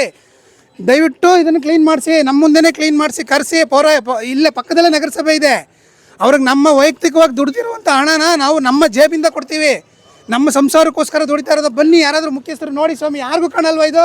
ಒಳಗಡೆ ಇರೋ ಅವ್ಯವಹಾರ ಏನು ಹೇಳೋದೇ ಬೇಡ ನಾವು, ಜನಗಳಿಗೆ ಕಾಣಿಸುವಂಥದ್ದು. ಇದನ್ನು ಒಂದು ಟ್ಯಾಕ್ಟ್ರಿಗಾಗುತ್ತೆ. ಈ ಆಸ್ಪತ್ರೆ ಆವರಣದಲ್ಲಿ ಇರ್ತಕ್ಕಂಥ ಬೆಳೆದಿರ್ತಕ್ಕಂಥದ್ದು ಇದು ನನ್ನ ಪ್ರಕಾರ ಸರಿಸುಮಾರು ಒಂದು 4-5 ತಿಂಗಳಿಂದ ಇಷ್ಟು ಮಟ್ಟದಲ್ಲಿ ಬೆಳೆಯೋಕ್ಕೆ ಸಾಧ್ಯ. ಇದು ಇಷ್ಟು ದಿನದಿಂದ ಆ ಕಳ್ಳಿ ಗಿಡ ನೋಡಿ ರಾಜಾರಾಶಿಗೆ ಬೆಳ್ಕೊಂಡು ನಿಂತೈತೆ. ಇಲ್ಲಿ ಹಾವು ಬಂತು, ಇನ್ನೊಂದು ಬಂತು, ನಮ್ಮ ಸಾರ್ವಜನಿಕರು ಬಂದರು, ಅವ್ರ ರೋಗಿಗಳಿಗೆ ಕಚ್ಚಿತು. ಅವ್ರ ಪ್ರಾಣಕ್ಕೆ ಯಾರು ಹೊಣೆ? ಇಲ್ಲಿ ಯಾರು ಇಲ್ವಾ? ಮುಖ್ಯಸ್ಥರು ಯಾರು ಇಲ್ವಾ? ಅದೇ ನಾನು ಹೇಳ್ತಾ ಇಲ್ಲ, ಎಲ್ಲರೂ ಬದುಕಿದ್ದಾರೆ, ಆದರೆ ಸತ್ತಂಗೆ ಬದುಕಿದ್ದಾರೆ. ಇದೇ ಸಾಕಲ್ವಾ ಅವರ ಅವ್ಯವಹಾರಗಳಿಗೆ?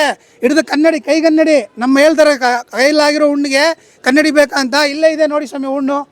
ನಮ್ಮ ಸಾರ್ವಜನಿಕರ ತೆರಿಗೆ ಹಣನ ತಿಂದು ಲೂಟಿ ಮಾಡ್ತಾ ಇದ್ದಾರೆ. ಇದು ಸಾಕಲ್ವಾ ಇದು? ನೋಡಿ, ಅದು ಯಾರಿದ್ದಾರೆ? ನನ್ನ ದಯವಿಟ್ಟು ಮುಖ್ಯಸ್ಥರು ಯಾರಿದ್ದಾರೆ ಬಂದು ಅವ್ರು ನಿಜವಾಗ್ಲೂ ಅವ್ರ ಸಂಬಳಕ್ಕೆ ನಿಯತ್ತಾಗಿ ಕೆಲಸ ಮಾಡ್ತಾರೆ. ನನಗೊಂದು ಉತ್ತರ ಕೊಡಲಿ ಇದಕ್ಕೆ. ಯಾಕೆ ಹಿಂಗಿದೆ ಅಂತ ನನಗೆ ಇದೊಂದು ಉತ್ತರ ಕೊಡಲಿ. ನಾನು ನಂತರ ಅವ್ರ ಹತ್ರ ಮಾತನಾಡ್ತೀನಿ. ಒಳಗಡೆ ಇರೋ ಹಗರಣಗಳನ್ನು ತುಂಬ ದೊಡ್ಡ ಮಟ್ಟದ್ದು, ಅದು ನಮಗೆ ಅಷ್ಟು ಸುಲಭ ಕೈಗೆ ಸಿಗಲ್ಲ. ಅದರಲ್ಲಿ ದೊಡ್ಡ ವ್ಯಕ್ತಿಗಳೆಲ್ಲ ಇರ್ತಾರೆ. ಅದನ್ನೆಲ್ಲ ಮಾತಾಡೋಕೆ ಹೋದರೆ ಅದು ಸುಲಭವಾಗಿ ಬಗೆಹರಿಯಲ್ಲ. ಇದಕ್ಕೆ ಮಾತ್ರ ಉತ್ತರ ಕೊಡಲಿ ಅವರು, ಸಾಕು. ನಮಗೆ ಕಾಯ್ತೀವಿ ನಾವು. ಬರಲಿ, ಅದೆಷ್ಟೊತ್ತಿಗೆ ಬರ್ತಾರೆ ಮುಖ್ಯಸ್ಥರು ಯಾರಿದ್ದಾರೆ ಆಸ್ಪತ್ರೆಯವರು. ಇವತ್ತು ನನ್ನ ಅನುಭವದಲ್ಲೇ ನಡೆದಿರುವಂಥ ಘಟನೆಗಳು ನಾನು 2 ವಿವರಣೆಗಳನ್ನ ಹೇಳ್ತೀನಿ. ಏನಿವತ್ತು ಐಸು ವಾರ್ಡ್ ಅದೇ ಅಂತಿದೆ, ಅತ್ಯುನ್ನತವಾದ ಐಸು ವಾರ್ಡ್ ಚನ್ನಪಟ್ಟಣದಲ್ಲಿದೆ. ಈ ಐಸು ವಾರ್ಡ್ಗೆ ಏನೋ ಅಡ್ಮಿಟ್ ಮಾಡಿಸ್ಕೋಬೇಕು ಅಂದರೆ ಆ ಬರುವಂಥ ರೋಗಿ ಮೊದಲು ಹೊರಗಡೆ ಹೋಗಿ ಎಲ್ಲ ಲ್ಯಾಬ್ಗಳಲ್ಲಿ ಚೆಕ್ ಮಾಡಿಸ್ಕೊ ಬಂದಾದಮೇಲೆ ಆ ಲ್ಯಾಬ್ಗೆ ಅವ್ನು ಐಸು ವಾರ್ಡ್ಗೆ ಅಡ್ಮಿಷನ್ ಮಾಡಿಸ್ಕೊತಾರೆ.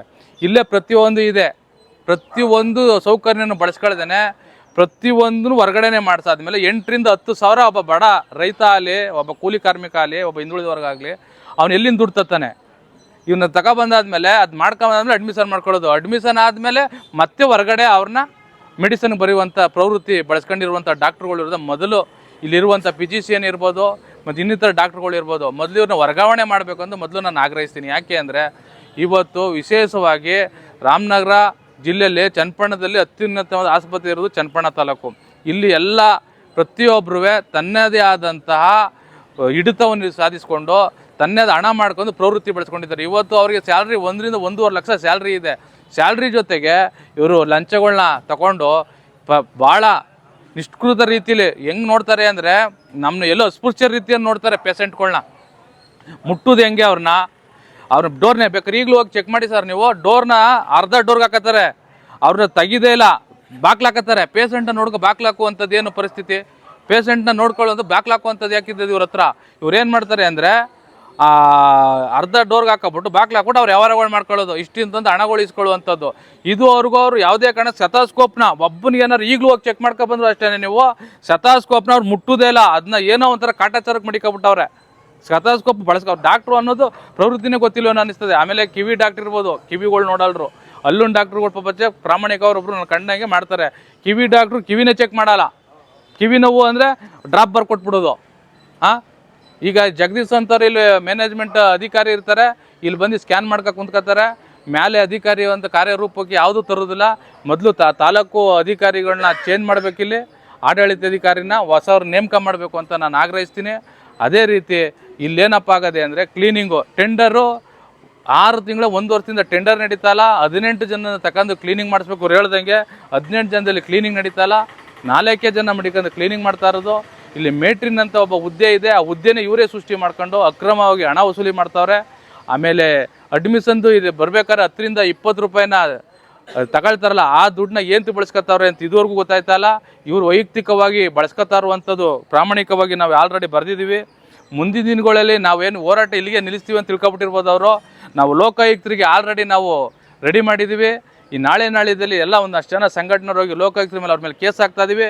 ಅವ್ರೇನಾರು ಬಗ್ಲಿಲ್ಲ ಅಂದರೆ ನಾವು ಪ್ರಾಮಾಣಿಕವಾಗಿ ಸಾರ್ವಜನಿಕ ಹಿತಾಸಕ್ತಿ ಅಂತ ಈ ಆಸ್ಪತ್ರೆ ವಿರುದ್ಧ, ವೈದ್ಯರ ವಿರುದ್ಧ ನಾವು ಅವ್ರ ದೂರು ದಾಖಲೆ ಮಾಡೋದಂತೂ ಗ್ಯಾರಂಟಿ. ದಯವಿಟ್ಟು ಇದನ್ನ ಮನಗಂಡು ಈ ಅಧಿಕಾರಿಗಳೇನ ಮುಂದಿನ ದಿನಗಳಲ್ಲಿ ಹೊರಗಡೆ ಹೋಯ್ತಾ ಇದೆ ಅಂತ ಗೊತ್ತಾಯಿತು ಅಂದರೆ ನಾವು ಇವತ್ತಿಲ್ಲಿ ಏನು ಸಾಮೂಹಿಕವಾಗಿ ಕುಂತಿದ್ದೀವಿ, ಯಾವುದೇ ಕಾರಣಕ್ಕೂ ಅವ್ರಿಗೆ ಗೆರವಾಕುವಂಥ ಕಾರ್ಯಕ್ರಮನ ಮಾಡ್ತೀವಿ. ಡಾಕ್ಟ್ರಿಗೆ ಅವ್ರಿಗೇನೋ ಒಂದು ಕಾನೂನು ತಂದಿರ್ಬೋದು, ನಮಗೂ ಹೋರಾಟಗಾರರಿಗೂ ಕಾನೂನು ಇದೆ, ಅವ್ರಿಗೂ ಒಂದು ಕಾನೂನು ಇದೆ. ಇವತ್ತು ಕಾನೂನು ಚೌಕಟ್ಟಲ್ಲಿ ಅವ್ರಿಗೆ ಆದಂಥ ಕಾನೂನು ಇದ್ದರೆ ನಮಗೂ ಆದಂಥ ಒಂದು ಕಾನೂನು ಇದೆ. ಅದೇನಾಯ್ತದೆ ನಮಗೆ ನೋಡೋಣ ಮುಂದಿನ ದಿನಗಳಲ್ಲಿ. ಇವರೇನಾರ ಪ್ರಾಮಾಣಿಕವಾಗಿ ಮುಂದಿನ ದಿನಗಳಲ್ಲಿ ಆಡಳಿತದ ಸಾರ್ವಜನಿಕರ ಜೊತೆ ಪ್ರಾಮಾಣಿಕವಾಗಿ ನಡ್ಕೊಂಡಿಲ್ಲ ಅಂದರೆ ನಾವು ಯಾವುದೇ ಕಾರಣಕ್ಕೂ ಇಲ್ಲಿರುವಂಥ ಡಾಕ್ಟ್ರುಗಳನ್ನ ಡ್ಯೂಟಿ ಮಾಡೋಕ್ಕೆ ಬರುವುದಿಲ್ಲ. ಕಾನೂನು ರೀತಿ ಇಲ್ಲಿಂದ ವರ್ಗಾವಣೆ ಮಾಡಿಸೋದಂತಲ್ಲಿ ಸಸ್ಪೆಂಡ್ ಮಾಡುವಂಥ ಕೆಲಸನ ಪ್ರಾಮಾಣಿಕವಾಗಿ ನಾವು ಸಂಘಟನೆಯವ್ರು ಮಾಡ್ತೀವಿ ಅಂತ ನಾನು 2 ಮಾತು ಹೇಳಿ ನಾನು ಮುಗಿಸ್ತೀನಿ. ಜೈ ಭೀಮ್, ಜೈ ಕರ್ನಾಟಕ. ನಾವೇನು ಇವತ್ತು ಸಾರ್ವಜನಿಕ ಆಸ್ಪತ್ರೆ ವ್ಯವಸ್ಥೆ ಮತ್ತು ವೈದ್ಯರ ನಿರ್ಲಕ್ಷ್ಯ ಮತ್ತು ಆಸ್ಪತ್ರೆಯಲ್ಲಿನ ಭ್ರಷ್ಟಾಚಾರ ಬಗ್ಗೆ ನಿಮ್ಮ ಮುಖಾಂತರ ಸರ್ಕಾರದ ಗಮನ ಸೆಳೆಯಲಿಕ್ಕೆ ತಾಲೂಕಿನ ನೇಗಿಲ ಹೊತ್ತ ರೈತ ಸಂಘಟನೆ ಮತ್ತು SDPI ವತಿಯಿಂದ ತಾಲೂಕಿನ ಎಲ್ಲ ದಲಿತ ಪರ ಸಂಘಟನೆಗಳ ವತಿಯಿಂದ ಸರ್ಕಾರಕ್ಕೆ ನಿಮ್ಮ ಮುಖಾಂತರ ಒಂದು ಮನವಿ ನಮ್ಮದು. ಯೂರಿನ್ ಪಾಸ್ ಮಾಡಿಬಿಟ್ರೆ ನಾವು ನಿಮ್ಮನ್ನ ಅಪ್ರಿಷಿಯೇಟ್ ಮಾಡ್ತೀವಿ ಅಂತ ದುಸ್ಥಿತಿಯಲ್ಲಿ ಆಸ್ಪತ್ರೆಯಲ್ಲಿ ಇಲ್ಲಿ ರೋಗಿಗಳನ್ನ ಕರ್ಕೊಬರುವಂಥವ್ರು ಅಡ್ಮಿಟ್ ಮಾಡುವಂಥವ್ರಿಗೆ ಜೊತೆಲ್ಲಾರ ಬಂದರೆ ಅವ್ರ ಜೊತೆಗೆ ರೋಗನೇ ತಗೊಂಡು ಹೋಗೋದು, ಅವ್ರ ಪೇಷಂಟ್ ಜೊತೆ ಕರ್ಕೋಗೋ ಜೊತೆಗೆ ರೋಗನೇ ತಗೊಂಡು ಹೋಗೋದು. ಈ ಒಂದು ಆರೋಪ ಸಾಕಷ್ಟು ಇಲ್ಲಿ ಇದಾಗಿದೆ. ಇನ್ನೊಂದು ಬಹುಮುಖ್ಯವಾಗಿ ಇಲ್ಲಿ ಬರ್ತಕ್ಕಂಥ ಯಾವುದೇ ರೋಗಿಗಳು ಅತಿ ಎಮರ್ಜೆನ್ಸಿ ಸಂದರ್ಭದಲ್ಲಿ ಒಳಕ್ಕೂ ಅವ್ರನ್ನ ಕರ್ಕೋತಾನೆ, ಅದು ಅಲ್ಲೇ ಎಂಟ್ರೆನ್ಸಲ್ಲೇ ನಿಲ್ಲಿಸಿ ಎಲ್ಲಾಗಬೇಕು ಏನು ಕತೆ ಅಂತ ನೋಡಿ ಇದು ಮಾಡಿ ಅವ್ರನ್ನ ತುರ್ತಾಗಿ ಹಾಕೋ ಪ್ರಯತ್ನ, ಅವ್ರ ಪ್ರಾಥಮಿಕ ಚಿಕಿತ್ಸೆನೂ ನೀಡ್ತಾನೆ. ಆ ಒಂದು ಮಾನವೀಯ ಮೌಲ್ಯನೂ ಕೂಡ ಇಲ್ಲಿನ ವೈದ್ಯರುಗಳಿಗಿಲ್ಲ. ಎಂಟ್ರೆನ್ಸಲ್ಲೇ ನಿಲ್ಲಿಸಿ ಅವ್ರನ್ನ ಮಾಡಿ ಬೆಂಗಳೂರಿಗೆ ಹೋಗ್ಬಿಡಿ, ಸೂಕ್ತ ಅರ್ಜೆಂಟ್ ಹೋಗ್ಬಿಡಿ, ಮೈಸೂರಿಗೆ ಹೋಗ್ಬಿಡಿ, ರಾಮನಗರಕ್ಕೆ ಹೋಗ್ಬಿಡಿ ಅನ್ನುವಂಥ ಇಲ್ಲಿ ನಿರ್ಲಕ್ಷ್ಯ ಧೋರಣೆ ಇಲ್ಲಿರ್ತಕ್ಕಂಥ ವೈದ್ಯರುಗಳು.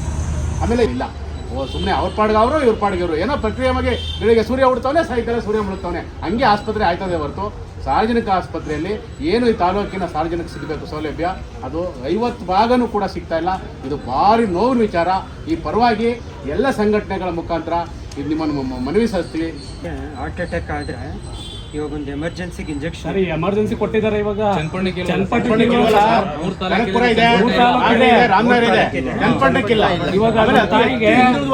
ಉದಾಹರಣೆ ನಾನೇ ಒಂದು ರೈಟ್ ಫೋನ್ ಮಾಡಿದ್ದೀನಿ, ನಾನು ಬೆಂಗಳೂರಿಗೆ ಬರಲ್ಲ, ನಮ್ದು ರಿಸೆಪ್ಷನ್ ಐತೆ, ನಾನು ರಾಮನಗರದವ್ರಿಗೆ ಮಾತ್ರ ಅಂತ ಅಂತಾರೆ. ನಾವೇನು ಮಾಡಲಿ ಹೇಳಿ?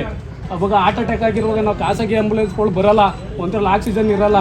ನಮ್ಮ ತಾಯಿ ತೀರೋದ್ರು, ನಾವು ಯಾರಿಗೆ ಹೇಳುವ? ಆ ಥರ ಇಂಜೆಕ್ಷನ್ ಇವಾಗ ಏನು ಹೇಳಿದ್ರು ಅದು 18,000 ರೂಪಾಯಿ ಆಗುತ್ತೆ. ಆ ಇಂಜೆಕ್ಷನ್ ಇಲ್ಲೂ ಏನಂತಾರೆ ನಾವು ECG ಮಾಡಿದ್ರೆ ಗೊತ್ತಾಗುತ್ತೆ. ಸೊ ಫಸ್ಟ್ ಹಾರ್ಟ್ ಅಟ್ಯಾಕ್ ಆದ್ರೂ ಗೋಲ್ಡನ್ ಅವರ್ ಅಂತೀವಿ. ಸೊ ನಾನು ವೈದ್ಯರಾಗಿ ಹೇಳ್ತಾ ಇದ್ದೀನಿ, ಆ ಸೌಲಭ್ಯ ಇಲ್ಲೂ ಸಿಗಬೇಕು. ಸೊ ಅದು ನಮ್ಮ ಜಿಲ್ಲಾ ಕೇಂದ್ರದಲ್ಲಿ, ಹೌದು ಜಿಲ್ಲಾ ಕೇಂದ್ರದಲ್ಲಿರುತ್ತೆ. ಅದು ಇಮಿಡಿಯೇಟ್ ಶಿಫ್ಟ್ ಮಾಡಿ ಅದು ECGಯಲ್ಲಿ ಗೊತ್ತಾಗುತ್ತೆ ಹಾರ್ಟ್ ಅಟ್ಯಾಕ್ ಆಗಿತ್ತು. ತಾವು ಹೇಳ್ದಂಗೆ ಆ ಇಂಜೆಕ್ಷನ್ ಕೊಟ್ಟರೆ ಡೆಫಿನೆಟ್ಲಿ ಉಳಿತಾರೆ. ಆಮೇಲೆ ಅದಕ್ಕಿಂತ ಮುಂದೆ 12 ಕಿಲೋಮೀಟರ್ ಜಲ್ದಿ ಓಡಿ ಅಂತಾರೆ. ಹಾರ್ಟ್ ಅಟ್ಯಾಕ್ ಏನಾದ್ರೆ ಅದು ಅದು ಒಳ್ಳೆ ಹೆಂಗ ಬೈದಲೇ ಅರ್ಧ ದಾರಿಲೇ ಸಾವಾಗುವಂತ ಸಂದರ್ಭ ಇದೆ.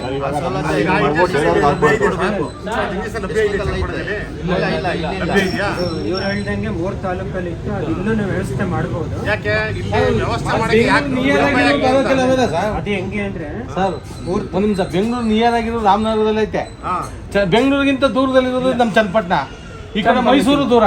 ಚನ್ನಪಟ್ಟಣದಲ್ಲಿ ಯಾಕೆ ಸ್ಪೆಷಾಲಿಟಿ ಇಲ್ಲ ಸರ್ ಹಾರ್ಟ್ ಅಟ್ಯಾಕ್ ಇಂಜೆಕ್ಷನ್ ಕೊಡೋಕೆ? ಡಿಸ್ಕಷನ್ ನಾನು ಹೇಳ್ತೀನಿ ಸರ್, ಹೇಳ್ಬೋದಾ? ಹೇಳಿ ಸರ್. ಅದು ಏನಂತಂದರೆ ಈಗ ಸ್ಟೆಮಿ ಅಂತ ಒಂದು ಸೆಂಟರ್ ಮಾಡಿದ್ದಾರೆ. ಎಲ್ಲಿ ಕನಕಪುರಗೆ ಇಲ್ಲಿಗೆ ರಾಮನಗರ 3ಕ್ಕೆ ಮಾಡಿದ್ದಾರೆ. ನಮ್ಮದು ಅದು ಹಂತವಾಗಿ ಕೊಡ್ತಾರೆ. ಈಗ ಉದಾಹರಣೆಗೆ ICU ನಮಗೆ ಕೊಟ್ಟಿದ್ದಾರೆ, ಇದಕ್ಕೆ ಕೊಟ್ಟಿಲ್ಲ, ಕನಕಪುರ ಕೊಟ್ಟಿಲ್ಲ ಸರ್. ಕನಕಪುರಕ್ಕೆ ಇದೆ. ಹಂಗೆ ಇದನ್ನು ಸ್ಟೆಮಿ ಅಂತ ಒಂದು ಪ್ರೋಗ್ರಾಮ್ ಕೊಟ್ಟಿದ್ದಾರೆ. ಅದಕ್ಕೆ ಅವ್ರು ಹೇಳೋದು ಟೆನೆಕ್ಟಿಕ್ ಪ್ಲೇಸ್ ಅಂತ, ಇವರು MP ಅವ್ರು ಹೇಳಿದ್ರು ಟೆನೆಕ್ಟಿಕ್ ಪ್ಲೇಸ್ ಅಂತ 18,000 ರೂಪಾಯಿ ಇಂಜೆಕ್ಷನ್ ಇದೆ. ಅದನ್ನು ಎಲ್ಲರಿಗೂ ಸಡನ್ನಾಗಿ ಏನು ಕೊಡೋಂಗೆ ಏನಿಲ್ಲ, ಅವರು ಸಪ್ಲೈ ಮಾಡ್ತಿದ್ದಾರೆ. ಇದಕ್ಕೆ ಇಲ್ಲಿ ನಾವು ಪರ್ಚೇಸ್ ಮಾಡೋಕ್ಕೆ ಅವಕಾಶ ಇದೆ. 18,000 20,000 ನಾವು ಮಾಡ್ಕೋತೀವಿ. ಅದು ಏನಂತಂದರೆ ಅದು ಕೊಡುವಾಗ ಹುಷಾರಾಗಿ ಕೊಡಬೇಕೀಗ. ಅದು ಇಂಜೆಕ್ಷನ್ ಕೊಡುವಾಗ ನಿಜವಾಗ್ಲೂ ಹಾರ್ಟ್ ಅಟ್ಯಾಕು, ಒಂದೊಂದು ಹಾರ್ಟ್ ಅಟ್ಯಾಕು ಅದು ಕೊಡಬೇಕಾ ಕೊಡಬಾರ್ದು ಅನ್ನೋದನ್ನ ತೀರ್ಮಾನ ಮಾಡಬೇಕು ಅದನ್ನು. ಸೊ ಅಂಥದ್ದನ್ನ ಕೊಡೋಕ್ಕೆ ಹೌದು ಕೊಡ್ಬೋದು ಇದು ಇಂಜೆಕ್ಷನ್ ಅಂದರೆ ನಾನು ವ್ಯವಸ್ಥೆ ಮಾಡ್ತೀನಿ. ಆ ಇಂಜೆಕ್ಷನ್ ನಾನು ವ್ಯವಸ್ಥೆ ಮಾಡ್ತೀನಿ. ನಮ್ಮ ಸೆಂಟ್ರ್ ಅದು ಆಗುತ್ತೆ, ಇದು ಕೂಡ ಆಗುತ್ತೆ. ಇದು ಕೂಡ ಸ್ಟೆಮಿ ಸೆಂಟ್ರ್ ಆಗ್ತದೆ. ಅದಕ್ಕೆ ಇಂಜೆಕ್ಷನ್ ಕೊಡೋಕ್ಕೆ ಅವ್ರು ಏನು ಮಾಡ್ತಾರೆ ಅಂದರೆ ಆನ್ಲೈನಲ್ಲಿ ನಮಗೆ ಗೈಡ್ ಮಾಡ್ತಾರೆ. ಅದನ್ನು ನಾನು ವ್ಯವಸ್ಥೆ ಮಾಡ್ತೀನಿ ಸರ್. ಅದು ನೀವು ಆದ್ಮೇಲೆ ಅಲ್ಲ ಇನ್ಮುಂದೆ ಹೇಳ್ತಾ ಇದ್ದೀರಿ, ಈಗ ಇಷ್ಟು ದಿನ ಯಾಕೆ ನೀವು ಅದನ್ನ ತಗೊಂಡು ಇಟ್ಕೊಂಡಿಲ್ಲ? ಇಲ್ಲ ಅದು ರಾಮನಗರದಲ್ಲಿ 50 ಕಿಲೋಮೀಟರ್, ನಿಮ್ಮ ಆಡಳಿತ ಬೇಜವಾಬ್ದಾರಿ ತರ ಅಲ್ವಾ ಅದು? ಇಡೀ ಕರ್ನಾಟಕ ಸರ್ ರಾಮನಗರದಲ್ಲಿ ಇದೆ ಅಲ್ವಾ ಸರ್? ಚನ್ನಪಟ್ಟಣ ಹತ್ರ ರಾಮನಗರ ಹತ್ರ ಸರ್ ಬೆಂಗಳೂರಿಗೆ. ಸರ್ ಈಗ ಅದಕ್ಕೆ ಈ ಇಂಜೆಕ್ಷನ್ ನಾವೇ ನಮ್ಮಂತದಲ್ಲೇ ಕೊಡಬೇಕು ಅಂತ ಪರಿಚಯ ಮಾಡಿದ್ದು ಇತ್ತೀಚೆಗೆ. ಅದು ಆಫೀಸ್ ರೂಮ್ಗಳಿಲ್ವಾ ಇಲ್ಲಿ? ಒಂದು ಓಪನ್ ಮಾಡಿ. ಅಲ್ಲ ಇನ್ಮುಂದೆ ಮಾಡ್ಬೋದು. ಇಲ್ಲಿ ಮುಂದೆ ಮಾಡಿ. ಇಷ್ಟು ದಿನ ಆಗಿದೆ ಅವ್ರು ನಮ್ಮ ಸ್ನೇಹಿತರು ತಾಯಿತಿರೋದಲ್ಲ ಸರ್, ಕೊಡ್ಬೋದಾಗಿತ್ತಲ್ಲ ಸರ್? ಅಲ್ಲ ಇವ್ರು ಈಗ ಹೇಳ್ದಂಗೆ ಗೈಡ್ಲೈನ್ಸ್ ಬಂದಿದೆ ನಮಗೆ. ಆಂಬುಲೆನ್ಸ್ ಬರಲ್ವಲ್ಲ ಸರಿಯಾದ ಸಮಯಕ್ಕೆ ಆಂಬುಲೆನ್ಸ್ ಬರಲ್ಲ. ಜನಸಾಮಾನ್ಯರ ಸಮಸ್ಯೆ ಏನ್ ಗೊತ್ತಾ ಸರ್? ಫಸ್ಟ್ ಆಸ್ಪತ್ರೆ ಅಲ್ಲಿ ಚೀಟಿ ಬರೆಯೋದ್ರ ಹತ್ರಕ್ಕೆ ಹೋದ್ರೆ ಸರ್, ಚೀಟಿ ಬರೆಯೋದ್ರ ಹತ್ರಕ್ಕೆ ಹೋದ್ರು ಅವ್ರೇನ್ ಗೊತ್ತಾ, ಡಾಕ್ಟರ್ ಮಾತಾಡ್ಸ್ಬೋದು, ಆ ಚೀಟಿ ಬರೆಯೋರು ಮಾತಾಡ್ಸಕ್ಕಾಗಲ್ಲ ಕೆಲವು ಸಂದರ್ಭದಲ್ಲಿ. ಆಮೇಲೆ ಅಲ್ಲೇನಾರ ಒಂದು ಬ್ಯಾಂಡೇಜ್ ಹಾಕಿ ಒಂದು ಔಷಧಿ ಹಾಕೊಂಡು ಮಾತಾಡ್ಸಬೇಕು ಅಂದ್ರೆ ಅವ್ನು 50-100 ಕೊಡ್ಬೇಕು ಅವ್ನಿಗೆ. ಸರ್ಜನ್ ಡಾಕ್ಟರ್ ಮಾತಾಡ್ದಂಗೆ ಅವ್ನು ಮಾತಾಡ್ತಾನೆ. ಆಮೇಲೆ ಏನ್ ಗೊತ್ತಾ ಸರ್, ಏನ್ ಕರೆಕ್ಟ್ ಟೈಮಿಂಗ್ಸು ಏನು ಭಾರಿ ಪ್ರಾಮಾಣಿಕಂಗೆ ಏನ್ ಟೈಮಿಂಗ್ಸು ಆಯ್ತು ಅನ್ನೋದಕ್ಕೂ ಕ್ಲೋಸ್. ಆಮೇಲೆ ಊಟಕ್ಕೆ ಹೋದ್ರೆ ಸರ್, ನಿಮ್ಮ ನಿಯಮದ ಪ್ರಕಾರ ಒಬ್ಬ ಊಟಕ್ಕೆ ಹೋದ್ರೆ ಎಷ್ಟು ಸರ್? ಮ್ಯಾಕ್ಸಿಮಮ್ 3/4 ಗಂಟೆ ಸರ್ ಒಳಗಡೆ ಇವರು ಊಟಕ್ಕೆ ಅಂತ ಹೋದ್ರೆ 1 ಅವರ್ ಇಲ್ಲ, ಅದಕ್ಕೆಲ್ಲ ರೆಡಿ 1 ಅವರ್ ಇಲ್ಲಿ. ಹನ್ನೆರಡುವರೆಗೆ ನೆರವಿ ಊಟಕ್ಕೆ ಹೋಗವ್ರೆ. ಮಂಡ್ಯ ಹಾಸ್ಪಿಟ್ಲ್ ಕರ್ಕೊಂಡೋಗಿ ಅಂತ ಮುಟ್ಲೇ ಇಲ್ಲ. ಮಂಡ್ಯ ಹಾಸ್ಪಿಟ್ಲ್ ಕರ್ಕೋದೆ ಅಲ್ಲಂತಾರೆ ಇನ್ನು 5 ನಿಮಿಷ ವ್ಯತ್ಯಾಸ ಆದ್ರೆ ಮಗುಗೆ ತೊಂದರೆ ಆಗುದು ಅಂತಾರೆ. ಈ ತರ ಬೇಜವಾಬ್ದಾರಿ ನಿಮ್ ಸರ್ಕಾರಿ ಆಸ್ಪತ್ರೆಯಲ್ಲಿ ಇರೋ ಡಾಕ್ಟರ್ಗಳು ಸರ್. 12:30 ಊಟ ಟೈಮಿಂಗ್ ಸರ್ ಅದು.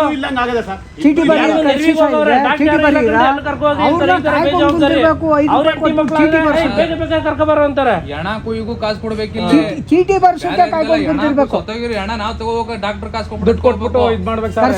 ಚೀಟಿ ಬರೀರ ಚೀಟಿ ಬರೀರು ಅವ್ರನ್ನ ನಾವು ಕಾಯ್ಕೊಂಡು ಕುಂತಿರ್ಬೇಕು ಡಾಕ್ಟರ್ ಕಾದಂಗೆ. ಇಂತಿಷ್ಟು ಅಂತ ಮಾಡಿದ್ರೆ ಆಪರೇಷನ್ ಮಾಡೋದು ಇಷ್ಟಾಗುತ್ತೆ, ಅದನ್ನ ಮಾಡ್ತೀನಿ. ಇಲ್ಲ ಏನ್ ದಂಧೆ ಕೋರ ಏನಿದು ಅಂತ ಆಯುಷ್ಮಾನ್ ಭಾರತ್ ಕಾರ್ಡ್ ಅಂತಿದೆ, ಅದರಲ್ಲಿ ಎಲ್ಲ ಉಚಿತ ಇದೆ. ಪ್ರಾಮಾಣಿಕವಾಗಿ ಮೇಲಧಿಕಾರಿ ಹೇಳ್ತಿರೋ ಸರ್. ಈಗ DOH ಆಗಿ ಡಿಸ್ಟ್ರಿಕ್ಟ್ ಆಫೀಸರು ತಾಲೂಕ್ ಆಫೀಸರ್ ಬಂದು ಎಷ್ಟಲ್ಲಿ ಎಂಕ್ವೈರಿ ಮಾಡಿ ಇವ್ರು ಪ್ರೋಸೆಸ್ ರಿಪೋರ್ಟ್. ಈಗ ಡಾಕ್ಟರ್ಗಳು ಏನೇನು ಮಾಡ್ತಾರೆ ಕರೆಕ್ಟಾಗಿ ಮಾಡ್ತಾರೆ, ಮೇಲೆ ದೂರ ಬರ್ತೈತಾ ಏನಾದ್ರು ರಿಪೋರ್ಟ್ ಕಳ್ತಾವ್ರೆ ಇವ್ರಿಗೆ ಆಕ್ಷನ್ ತಗೋಬೋದಿತ್ತಲ್ಲ. ಅಂಡರ್ಸ್ಟ್ಯಾಂಡಿಂಗ್ ಈಗ ಚೆನ್ನಾಗಿ ಮಾಡಿದವರು ನೀವು ಚೆನ್ನಾಗಿ ಮಾಡ್ತಾರೆ ಬರ್ಸ್ಕೊತೀರಿ. ಈಗ ನಾವು ನಾವೊಬ್ಬರೇ ಬಂದಿರಿ ಎಲ್ಲ ದೂರ ಕೊಡ್ತಾವ್ರೆ ಅಂದ್ರೆ ಸಾರ್ವಜನಿಕರು ಅಲ್ಲಿ ಎಷ್ಟು ನಡೆದ ಅವ್ಯವಹಾರ ನಡೆದ ಅಂತ ತಿಳ್ಕೊಬೇಕು ತಾನೆ ನೀವು. ಈಗ ಡಿಸ್ಟ್ರಿಕ್ಟ್ ಆಫೀಸರ್ ಇಲ್ಲಿಂದ ಇಲ್ಲಿಗೆ 10 ಕಿಲೋಮೀಟರ್ ವಾರಕ್ಕೊಂದ್ಸಲಿ ಬಂದ್ಬಿಟ್ರೆ ಡಾಕ್ಟರ್ಗಳನ್ನೆಲ್ಲ ಕ್ಲೀನಾಗಿ ಹತೋಟಿಲಿ ಮಾಡಿಕೋಬಹುದು. ನಿಮ್ ಕಡೆಯಿಂದ ಯಾರು ಅವ್ರು ಬರಬೇಕು, ಅವ್ರು ಇಲ್ಲಿ ಏನು ವ್ಯವಸ್ಥೆ ಸಾರ್ವಜನಿಕವಾಗಿ ಬರ್ತಾರಲ್ಲ ಪೇಷಂಟ್ ನ ಅವರೆಲ್ಲ ಎಂಕ್ವೈರಿ ಸಡನ್ ಆಗಿ ಅಲ್ಲೆಲ್ಲ ಕ್ರೈಮ್ ಮಾಡ್ತಾರಲ್ಲ ಮಾಡಕ್ ಹೇಳಿ ಇವರ ಮುಖವಾಡ ಏನು ಅಂತ ಗೊತ್ತಾಗ್ತದೆ. ಸರ್ ನಾವು ಇಲ್ಲೇ ಇರ್ತೀವಿ ನಾವು ಸಾರ್ವಜನಿಕರು ತೊಂದರೆ ಕೊಡಲ್ಲ. ಅಲ್ಲಿ ಆ ಪೇಷಂಟ್ಗಳಿಗೆ ಇಲ್ಲಿ ಮೀಡಿಯಾದವ್ರು ಅವ್ರೆ ಐಸು ವಾರ್ಡ್ಗೆ ಹೋಗಿ ಬಂದ್ಬಿಡಿ, ಅಲ್ಲಿ ಪೇಷಂಟ್ಗಳು ಅಡ್ಮಿಟ್ ಆಗೋರಲ್ಲ ಒಳಗಡೆ ಇರ್ತಾವು ಇದಿರ್ತಾವ ನೋಡಿ ಒಳಗಡೆ ಇರೋ ಲ್ಯಾಬ್ಗಳು ಇರ್ತಾವ. ಲ್ಯಾಬ್ ರಿಪೋರ್ಟ್ಗಳು ನೋಡಿ ಸರ್, ಎಲ್ಲೆಲ್ಲಿ ಯಾವ್ಯಾವ ಅಡ್ಮಿಟ್ ಆಗಿರೋದು ನೀವೇ ಹೋಗಿ ನಾವು ಯಾರು ಬರಲ್ಲ. ಪ್ರತಿಯೊಬ್ಬರು ಕೇಳ್ಕೊಳ್ಳಿ ಇವ್ರು ಮೀಡಿಯಾದಲ್ಲಿ ಕೇಳ್ತಾರೆ. ಈಗ ಲ್ಯಾಬಲ್ಲಿ ನಾವು ಸಂಖ್ಯೆಗಳು ಲ್ಯಾಬ್ ಈಗ ಒಂದು ಕೆಲವು ಏನಾಗುತ್ತೆ ಅಂದರೆ ಕೆಲವು ಟೆಸ್ಟ್ಗಳು ಸಮಂಜಸ ಕೊಡಬೇಡಿ ಸರ್. ಈಗ ನಾವು ಹೇಳಿ ಬರುವಂಗೂ ಇಲ್ಲ. ನಿಮ್ಮಲ್ಲಿ ಇಲ್ಲದೆ ಇರೋದ ಹೊರಗಡೆ ಮಾಡಿಸ್ಬೋದು ಸರ್. ನಿಮ್ಮಲ್ಲಿ ಇದ್ದು ಬೇರೆ ಕಡೆ ಮಾಡಿಸ್ತಿರಲ್ಲ ಸರ್. ಮೆಡಿಸನ್ ಹಂಗೆ ಅಲ್ಲ, ಮಂಡ್ಯಕ್ಕೆ ಬರೀರಿ, ರಾಮನಗರಕ್ಕೆ ಬರೀರಿ. ಟೆಸ್ಟ್ಗಳಿಗೆ ನಾವು ಜಾಸ್ತಿ ಮಾಡಿದ್ವಿ, ಹೊಸ ಮಿಷಿನ್ ಇನ್ಸ್ಟಾಲ್ ಮಾಡಿದ್ವಿ. ಬಂದಿರೋದು ಯಾವಾಗ ರೀಸೆಂಟ್ ಆಗಿ ಬಂದಿರೋದು? ಅವಾಗ ಮುಚ್ಚಿಗೆಲ್ ಮಾಡ್ತಿದ್ರಿ, ಹೊರಗಡೆ ತಾನೇ ಬರೀತಿತ್ತು. ಅಲ್ಲ ಹೇಳಿದ್ರೆ ನಿಮ್ದು ಏನಾದ್ರು ಬರ್ತದೆ ಸೈಲೆಂಟ್ ಇಲ್ದಲೇ ಇರೋ ಮಾತ್ರ ಹೊರಗಡೆ ಕಳಿಸ್ತಾ ಇದ್ವಿ ಸರ್. ಈಗ ನಾವು ಮನವಿ ಕೊಡ್ತಾ ಇದೀವಿ, ಪ್ರಾಮಾಣಿಕವಾಗಿ ಫೋಟೋ ಹೊಡಿತೆ, ಮೀಡಿಯಾದಲ್ಲಿ ಬರ್ತದೆ. ನೀವೇನಾರು ಆಕ್ಷನ್ ತಗೊಂಡ್ರೆ ಇನ್ನೂ ಸರ್ ಲೋಕಾಯುಕ್ತರು ಕೊಡ್ತೀವಿ ನಾವು. ಆಕ್ಷನ್ ಇನ್ನೂ ಸೇರಿ ಗ್ಯಾರಂಟಿ. ಯಾಕೆಂದ್ರೆ ಸಾಕ್ಷಿ ತಗೊಳ್ತಾ ಇರೋದು ನೀವು. ನೀವೇನಾರು ಪ್ರಾಮಾಣಿಕವಾಗಿ ಕೆಲಸ ಮಾಡ್ಲಿಲ್ಲ ಅಂದ್ರೆ ನಿಮ್ನು ಸೇರಿ ಫೋಟೋ ಸಮೇತ ಲೋಕಾಯುಕ್ತರ ಮೇಲೆ ನಿಮ್ಮ ಮೇಲೆ ತನಿಖೆಗೆ ಹಾಕಿಸ್ತೀವಿ. ನಾನು ಡಿಸ್ಟ್ರಿಕ್ಟ್ ಲೆವೆಲ್ ನೀವೇನ್ ಕೊಡ್ತೀರಾ ನಮ್ಗನ ಮೇಲಧಿಕಾರಿ DH ಅವ್ರ ಪ್ರಾಮಾಣಿಕವಾಗಿ ಅವ್ರ ಪರವಾಗಿ ನೀವು ಬಂದಿರೋದ್ರಿಂದ ನಾವು ಅವ್ರು ಕೇಳಲ್ಲ. ನೀವು ಆದೇಶ ನೀವು ಡಿಸ್ಟ್ರಿಕ್ಟ್ ಆಫೀಸರ್ಗೆ ಹೇಳಿ ಕಾನೂನು ಪಾಲನೆ ಮಾಡಬೇಕು. ಮಾಡ್ಲಿಲ್ಲ ಅಂದ್ರೆ ನಿಮ್ಮ ಮೇಲೆ ನಾವು ಲೋಕಾಯುಕ್ತರಿಗೆ ದೂರನ್ನು ಕೊಡೋದು ಸಿದ್ಧ. ಸರ್ ಆಮೇಲೆ ಸರ್ಕಾರಿ ವೈದ್ಯರು ಪ್ರೈವೇಟ್ ಖಾಸಗಿ ಮಾಡ್ಬೋದಾ, ನಡೆಸ್ಬೋದಾ? ಆಫೀಸ್ ಅವರ್ಸ್ ಅಲ್ಲಿ ಮಾಡಂಗಿಲ್ಲ. ಸೊ ಇಲ್ಲಿ ಡ್ಯೂಟಿ ಇಲ್ಲಿ ಬಂದ್ರೆ ಅಲ್ಲಿಗೆ ಬರೋದು ಸಾಯಂಕಾಲ ಕಲೆಕ್ಟ್ ಬನ್ನಿ ಅಂತ ಕ್ಲಿನಿಕ್ಗೆ ಹೇಳ್ಬೋದಾ ಸರ್? ಇಲ್ಲಿ ಬಂದು ಪೇಷಂಟ್ಗೆ ಸಾಯಂಕಾಲ ಅಲ್ಲಿ ಬಂದ್ಬಿಡಿ ಕ್ಲಿನಿಕ್ಗೆ ಅಂತ ಹೇಳ್ಬೋದಾ? ಪೇಷಂಟ್ಗೆ ಸ್ಟೆಥೋಸ್ಕೋಪ್ ಬಳಸೋದಿಲ್ಲ, ಬಳಸಿ ಅಂತ ಹೇಳಿ ಸ್ವಲ್ಪ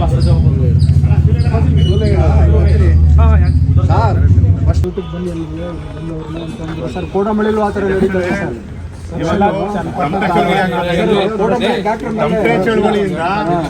ಪೇಷಂಟ್ಗಳಿಗೆ ತೊಂದರೆ ಆಗ್ಬೋದು ಅನ್ನೋ ಕಾರಣಕ್ಕೆ ಶಾಂತಿಯುತ ಪ್ರತಿಭಟನೆ ಮಾಡ್ತಾ ಇದ್ದಾರೆ. ಅದಕ್ಕೂ ಅವಕಾಶ ಮಾಡಿಕೊಡ್ಬಾರ್ದು ಅಷ್ಟೇ. ಈಗ ನೀವು ಗೌರ್ಮೆಂಟ್ ಹಾಸ್ಪಿಟಲ್ ಡಾಕ್ಟರ್ಗಳಿಗೆ ಎಷ್ಟು ಅವರ್ ಟೈಮಿಂಗ್ ಡ್ಯೂಟಿ? ಅಲ್ಲ, ಇವಾಗ ಆಫೀಸ್ ಅವರ್ಸ್ ಇರುತ್ತೆ. ಬೆಳಿಗ್ಗೆ 9:30 ಅಂದ್ರೆ 9:30 4:30 ಅಥವಾ 5 ಗಂಟೆವರೆಗೂ ಕಡ್ಡಾಯವಾಗಿರ್ಬೇಕಲ್ವಾ? ತಾವು ಹೇಳ್ದಂಗೆ ಒಂದು ಲಂಚ್ ಅವರ್. ಖಾಸಗಿ ಹಾಸ್ಪಿಟಲ್ ಆಪರೇಷನ್ ಮಾಡ್ತಾರಲ್ಲ, ಅದ್ಯಾಕೆ ಇಲ್ಲ ಆಪರೇಷನ್ ಮಾಡೋದು ಅವರು? ಅಲ್ಲ, ಇವಾಗ ಸರ್ಜನ್ ಇದ್ರೆ ಫೆಸಿಲಿಟಿ ಇದ್ರೆ ಮಾಡಲೇಬೇಕು. ಅದು ಅಲ್ಲೋದಾಗ ಏನು ಆಕ್ಷನ್ ತಗೊಂಡಿದ್ದೀರಾ ನೀವು? ಒಂದೇ ಪ್ರಕರಣ ತೋರಿಸಿ ಇಡೀ ಜಿಲ್ಲೆಯಲ್ಲಿ ಮಾಡ್ತಾರೆ ಅದನ್ನ. ಎಲ್ಲ ಖಾಸಗಿ ಹೇಳಿದ್ದೀರಾ ಇದನ್ನ ನಮ್ಮ ಮೇಲೆ ನಿಮಗೂ ಗೊತ್ತಿದೆ ಸರ್, ನಿಮಗೂ ಅರಿವಿದೆ ಅದು. ಅದು ಆಕ್ಷನ್ ತಗತ್ತಾ ಇಲ್ಲ ಅಷ್ಟೇ, ಕೆಲಸ ಆಯ್ತಾ ಇಲ್ಲ ಅಷ್ಟೇ. ನಿಮಗೂ ಅರಿವಿದೆ ಅದು, ಪ್ರಾಮಾಣಿಕವಾಗಿ ಮಾಡಿ ದಯಮಾಡಿ. ಡಾಕ್ಟರ್ಸ್ಗಳು ಅವರ ಡ್ಯೂಟಿ ಮಾಡಲಿ, ಗೊತ್ತಿಲ್ಲ ಲಂಚ್ ಅವರ್ ಹೋಗ್ಲಿ. ಡಾಕ್ಟರ್ಸ್ಗಳಿಗೆ 24 ಅವರ್ ಡ್ಯೂಟಿ. ಪೊಲೀಸ್ನವ್ರಿಗೆ ಡಾಕ್ಟರ್ಗಳಿಗೆ 24 ಅವರ್ ಡ್ಯೂಟಿ. ಪೊಲೀಸ್ನವ್ರು ಇರ್ತಾರೆ ಮಾಡ್ಕೊಳ್ಳಿ. ಹತ್ರದಲ್ಲೇ ಕ್ವಾರ್ಟರ್ಸ್ ಕೊಟ್ಟಿದ್ದಾರೆ. ಕ್ವಾರ್ಟರ್ಸ್ ಅಲ್ಲಿ ಜನ ಇಲ್ಲ, ಬೆಂಗಳೂರಿಂದ ಅಪ್ ಅಂಡ್ ಡೌನ್ ಮಾಡ್ತಾರೆ. ಈ ಪ್ರಾಮಾಣಿಕ ಇವತ್ತು ಚೆಕ್ ಮಾಡಿ, ಒಂದು ಕ್ವಾರ್ಟರ್ಸ್ ಖಾಲಿ ಇದೆ. ಮಕ್ಕಳು ಡಾಕ್ಟ್ರು ಇರಬೇಕಾಯ್ತು, ಮಕ್ಕಳು ಡಾಕ್ಟ್ರು ಕ್ವಾರ್ಟರ್ಸ್ ಅಲ್ಲಿ ಇದ್ದೀನಿ ಅಂತ ರಿಪೋರ್ಟ್ ಮಾಡ್ಕೊಂಡಿದ್ದಾರೆ ಖಾಲಿ ವಿಧದ ಮೇಲೆ. ಇನ್ನು ಮಿಕ್ಕಿದವರೆಲ್ಲ ಬೆಂಗಳೂರಿಂದ ಅಪ್ ಅಂಡ್ ಡೌನ್ ಮಾಡ್ತಾರೆ. ದಯವಿಟ್ಟು ಅವ್ರ ಮೇಲೆ ಶಿಸ್ತು ಕ್ರಮ ಇವತ್ತೇ ಜರುಗಿಸಬೇಕು, ವರದಿ ಕೊಡಬೇಕು. ತನಿಖೆ ಮಾಡಬೇಕು, ರಿಪೋರ್ಟ್ ಕೊಡಿ. ಹೇಳಿದ್ದಾರೆ DH ಅವ್ರು ಕೊಟ್ಟು ಇವಾಗಲೇ ನಾನು ಇಲ್ಲಿಂದ ಹೋದ್ರೆ DH ಅವ್ರಿಗೆ ಈ ವಾರದಷ್ಟರಲ್ಲಿ ಅವ್ರಿಗೆ ನೋಟಿಸ್ ಕೊಡ್ತಾರೆ.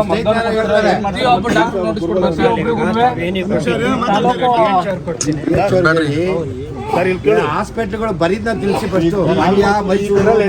ನೀವು ನಾವಿಲ್ಲಿ ಕೊಟ್ಟಿದ್ದೀವಿ, ನೀವು DH ತಲುಪಿಸ್ಕೊಟ್ಟಿದ್ದೀವಿ. ಇಲ್ಲಿ ಸೌಲಭ್ಯಗಳನ್ನು ಬರ್ತಾ ಇಲ್ಲ.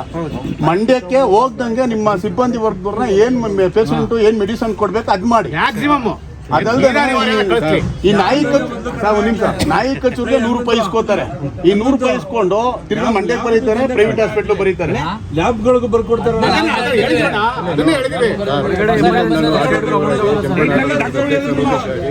ಡ್ಯೂಟಿ ಮಾಡ್ತೀನಿ ನಾನು. ಆಲ್ಮೋಸ್ಟ್ ಪೇಷಂಟ್ಗಳು ಕರ್ಕೊಬರ್ತಾರೆ. ಆ ಕರ್ಕೊಬಲ್ಲ ಮುತ್ತಿ ಪತ್ತಿ ಅವ್ರಿಗೆಲ್ಲ ಅವ್ರು ಬರಲ್ಲ. ಆಲ್ಮೋಸ್ಟ್ ನಾನೇ ಕರ್ಕೋಗಲ್ ಬಿಡ್ತೀನಿ. ಅವ್ರು ಹೇಳೋದು ಇಷ್ಟೇ, ಡಾಕ್ಟರ್ ಇಲ್ಲ ಊಟ ಮಾಡಿರಲ್ಲ ಮುತ್ತಿ. 1 ಗಂಟೆ ಆದ್ಮೇಲೆ ಇರುದೇ ಇಲ್ಲ ಸರ್. 1 ಗಂಟೆ ವಾಚ್ ನೋಡ್ತಾ ಇರ್ತಾರೆ. ಅಲ್ಲಿರೋದು ಡಾಕ್ಟರ್ 1 ಗಂಟೆಗೆ ಡಾಕ್ಟರ್ ಇರುದಿಲ್ಲ.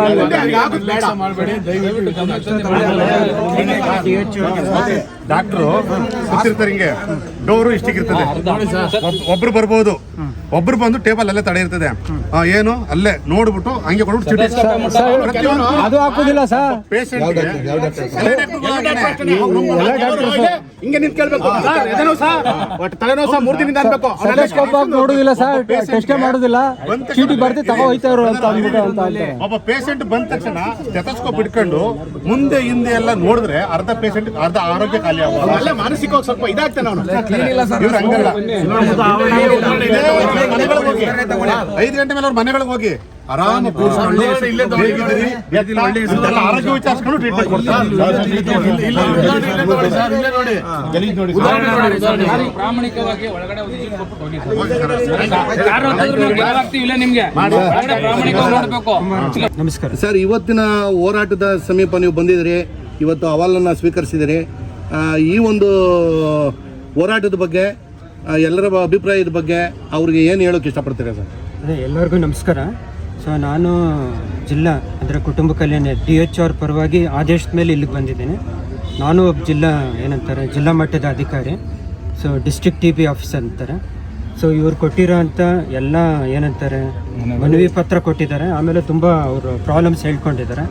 ಸಂಪೂರ್ಣ ನಾನು ಇವಾಗ ಇಷ್ಟೊತ್ತು ಏನು ಹೇಳಿದ್ದೀರೋ DHRಗೆ ನನಗನ್ನ ಮೇಲಧಿಕಾರಿ ಅವ್ರಿಗೆ ನನ್ನ ಗಮನಕ್ಕೆ ತಂದು ರೈಟಿಂಗಲ್ಲಿ ಕೊಟ್ಟಿದ್ದಾರೆ. ಸೊ ಈಗಲೇ ನಾನು ಇಲ್ಲಿಂದ ಹೋದ್ರೇ DHR ಕೊಟ್ಬಿಟ್ಟು ಸೊ ಮೆಜಾರಿಟಿ ಸಾಲ್ವ್ ಮಾಡ್ಬೋದು.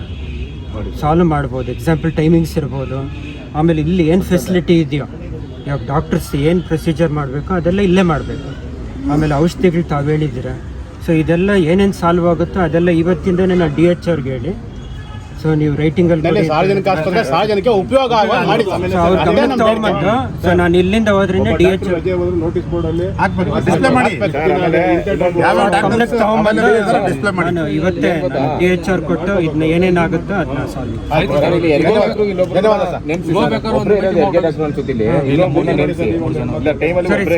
ಸರಿ.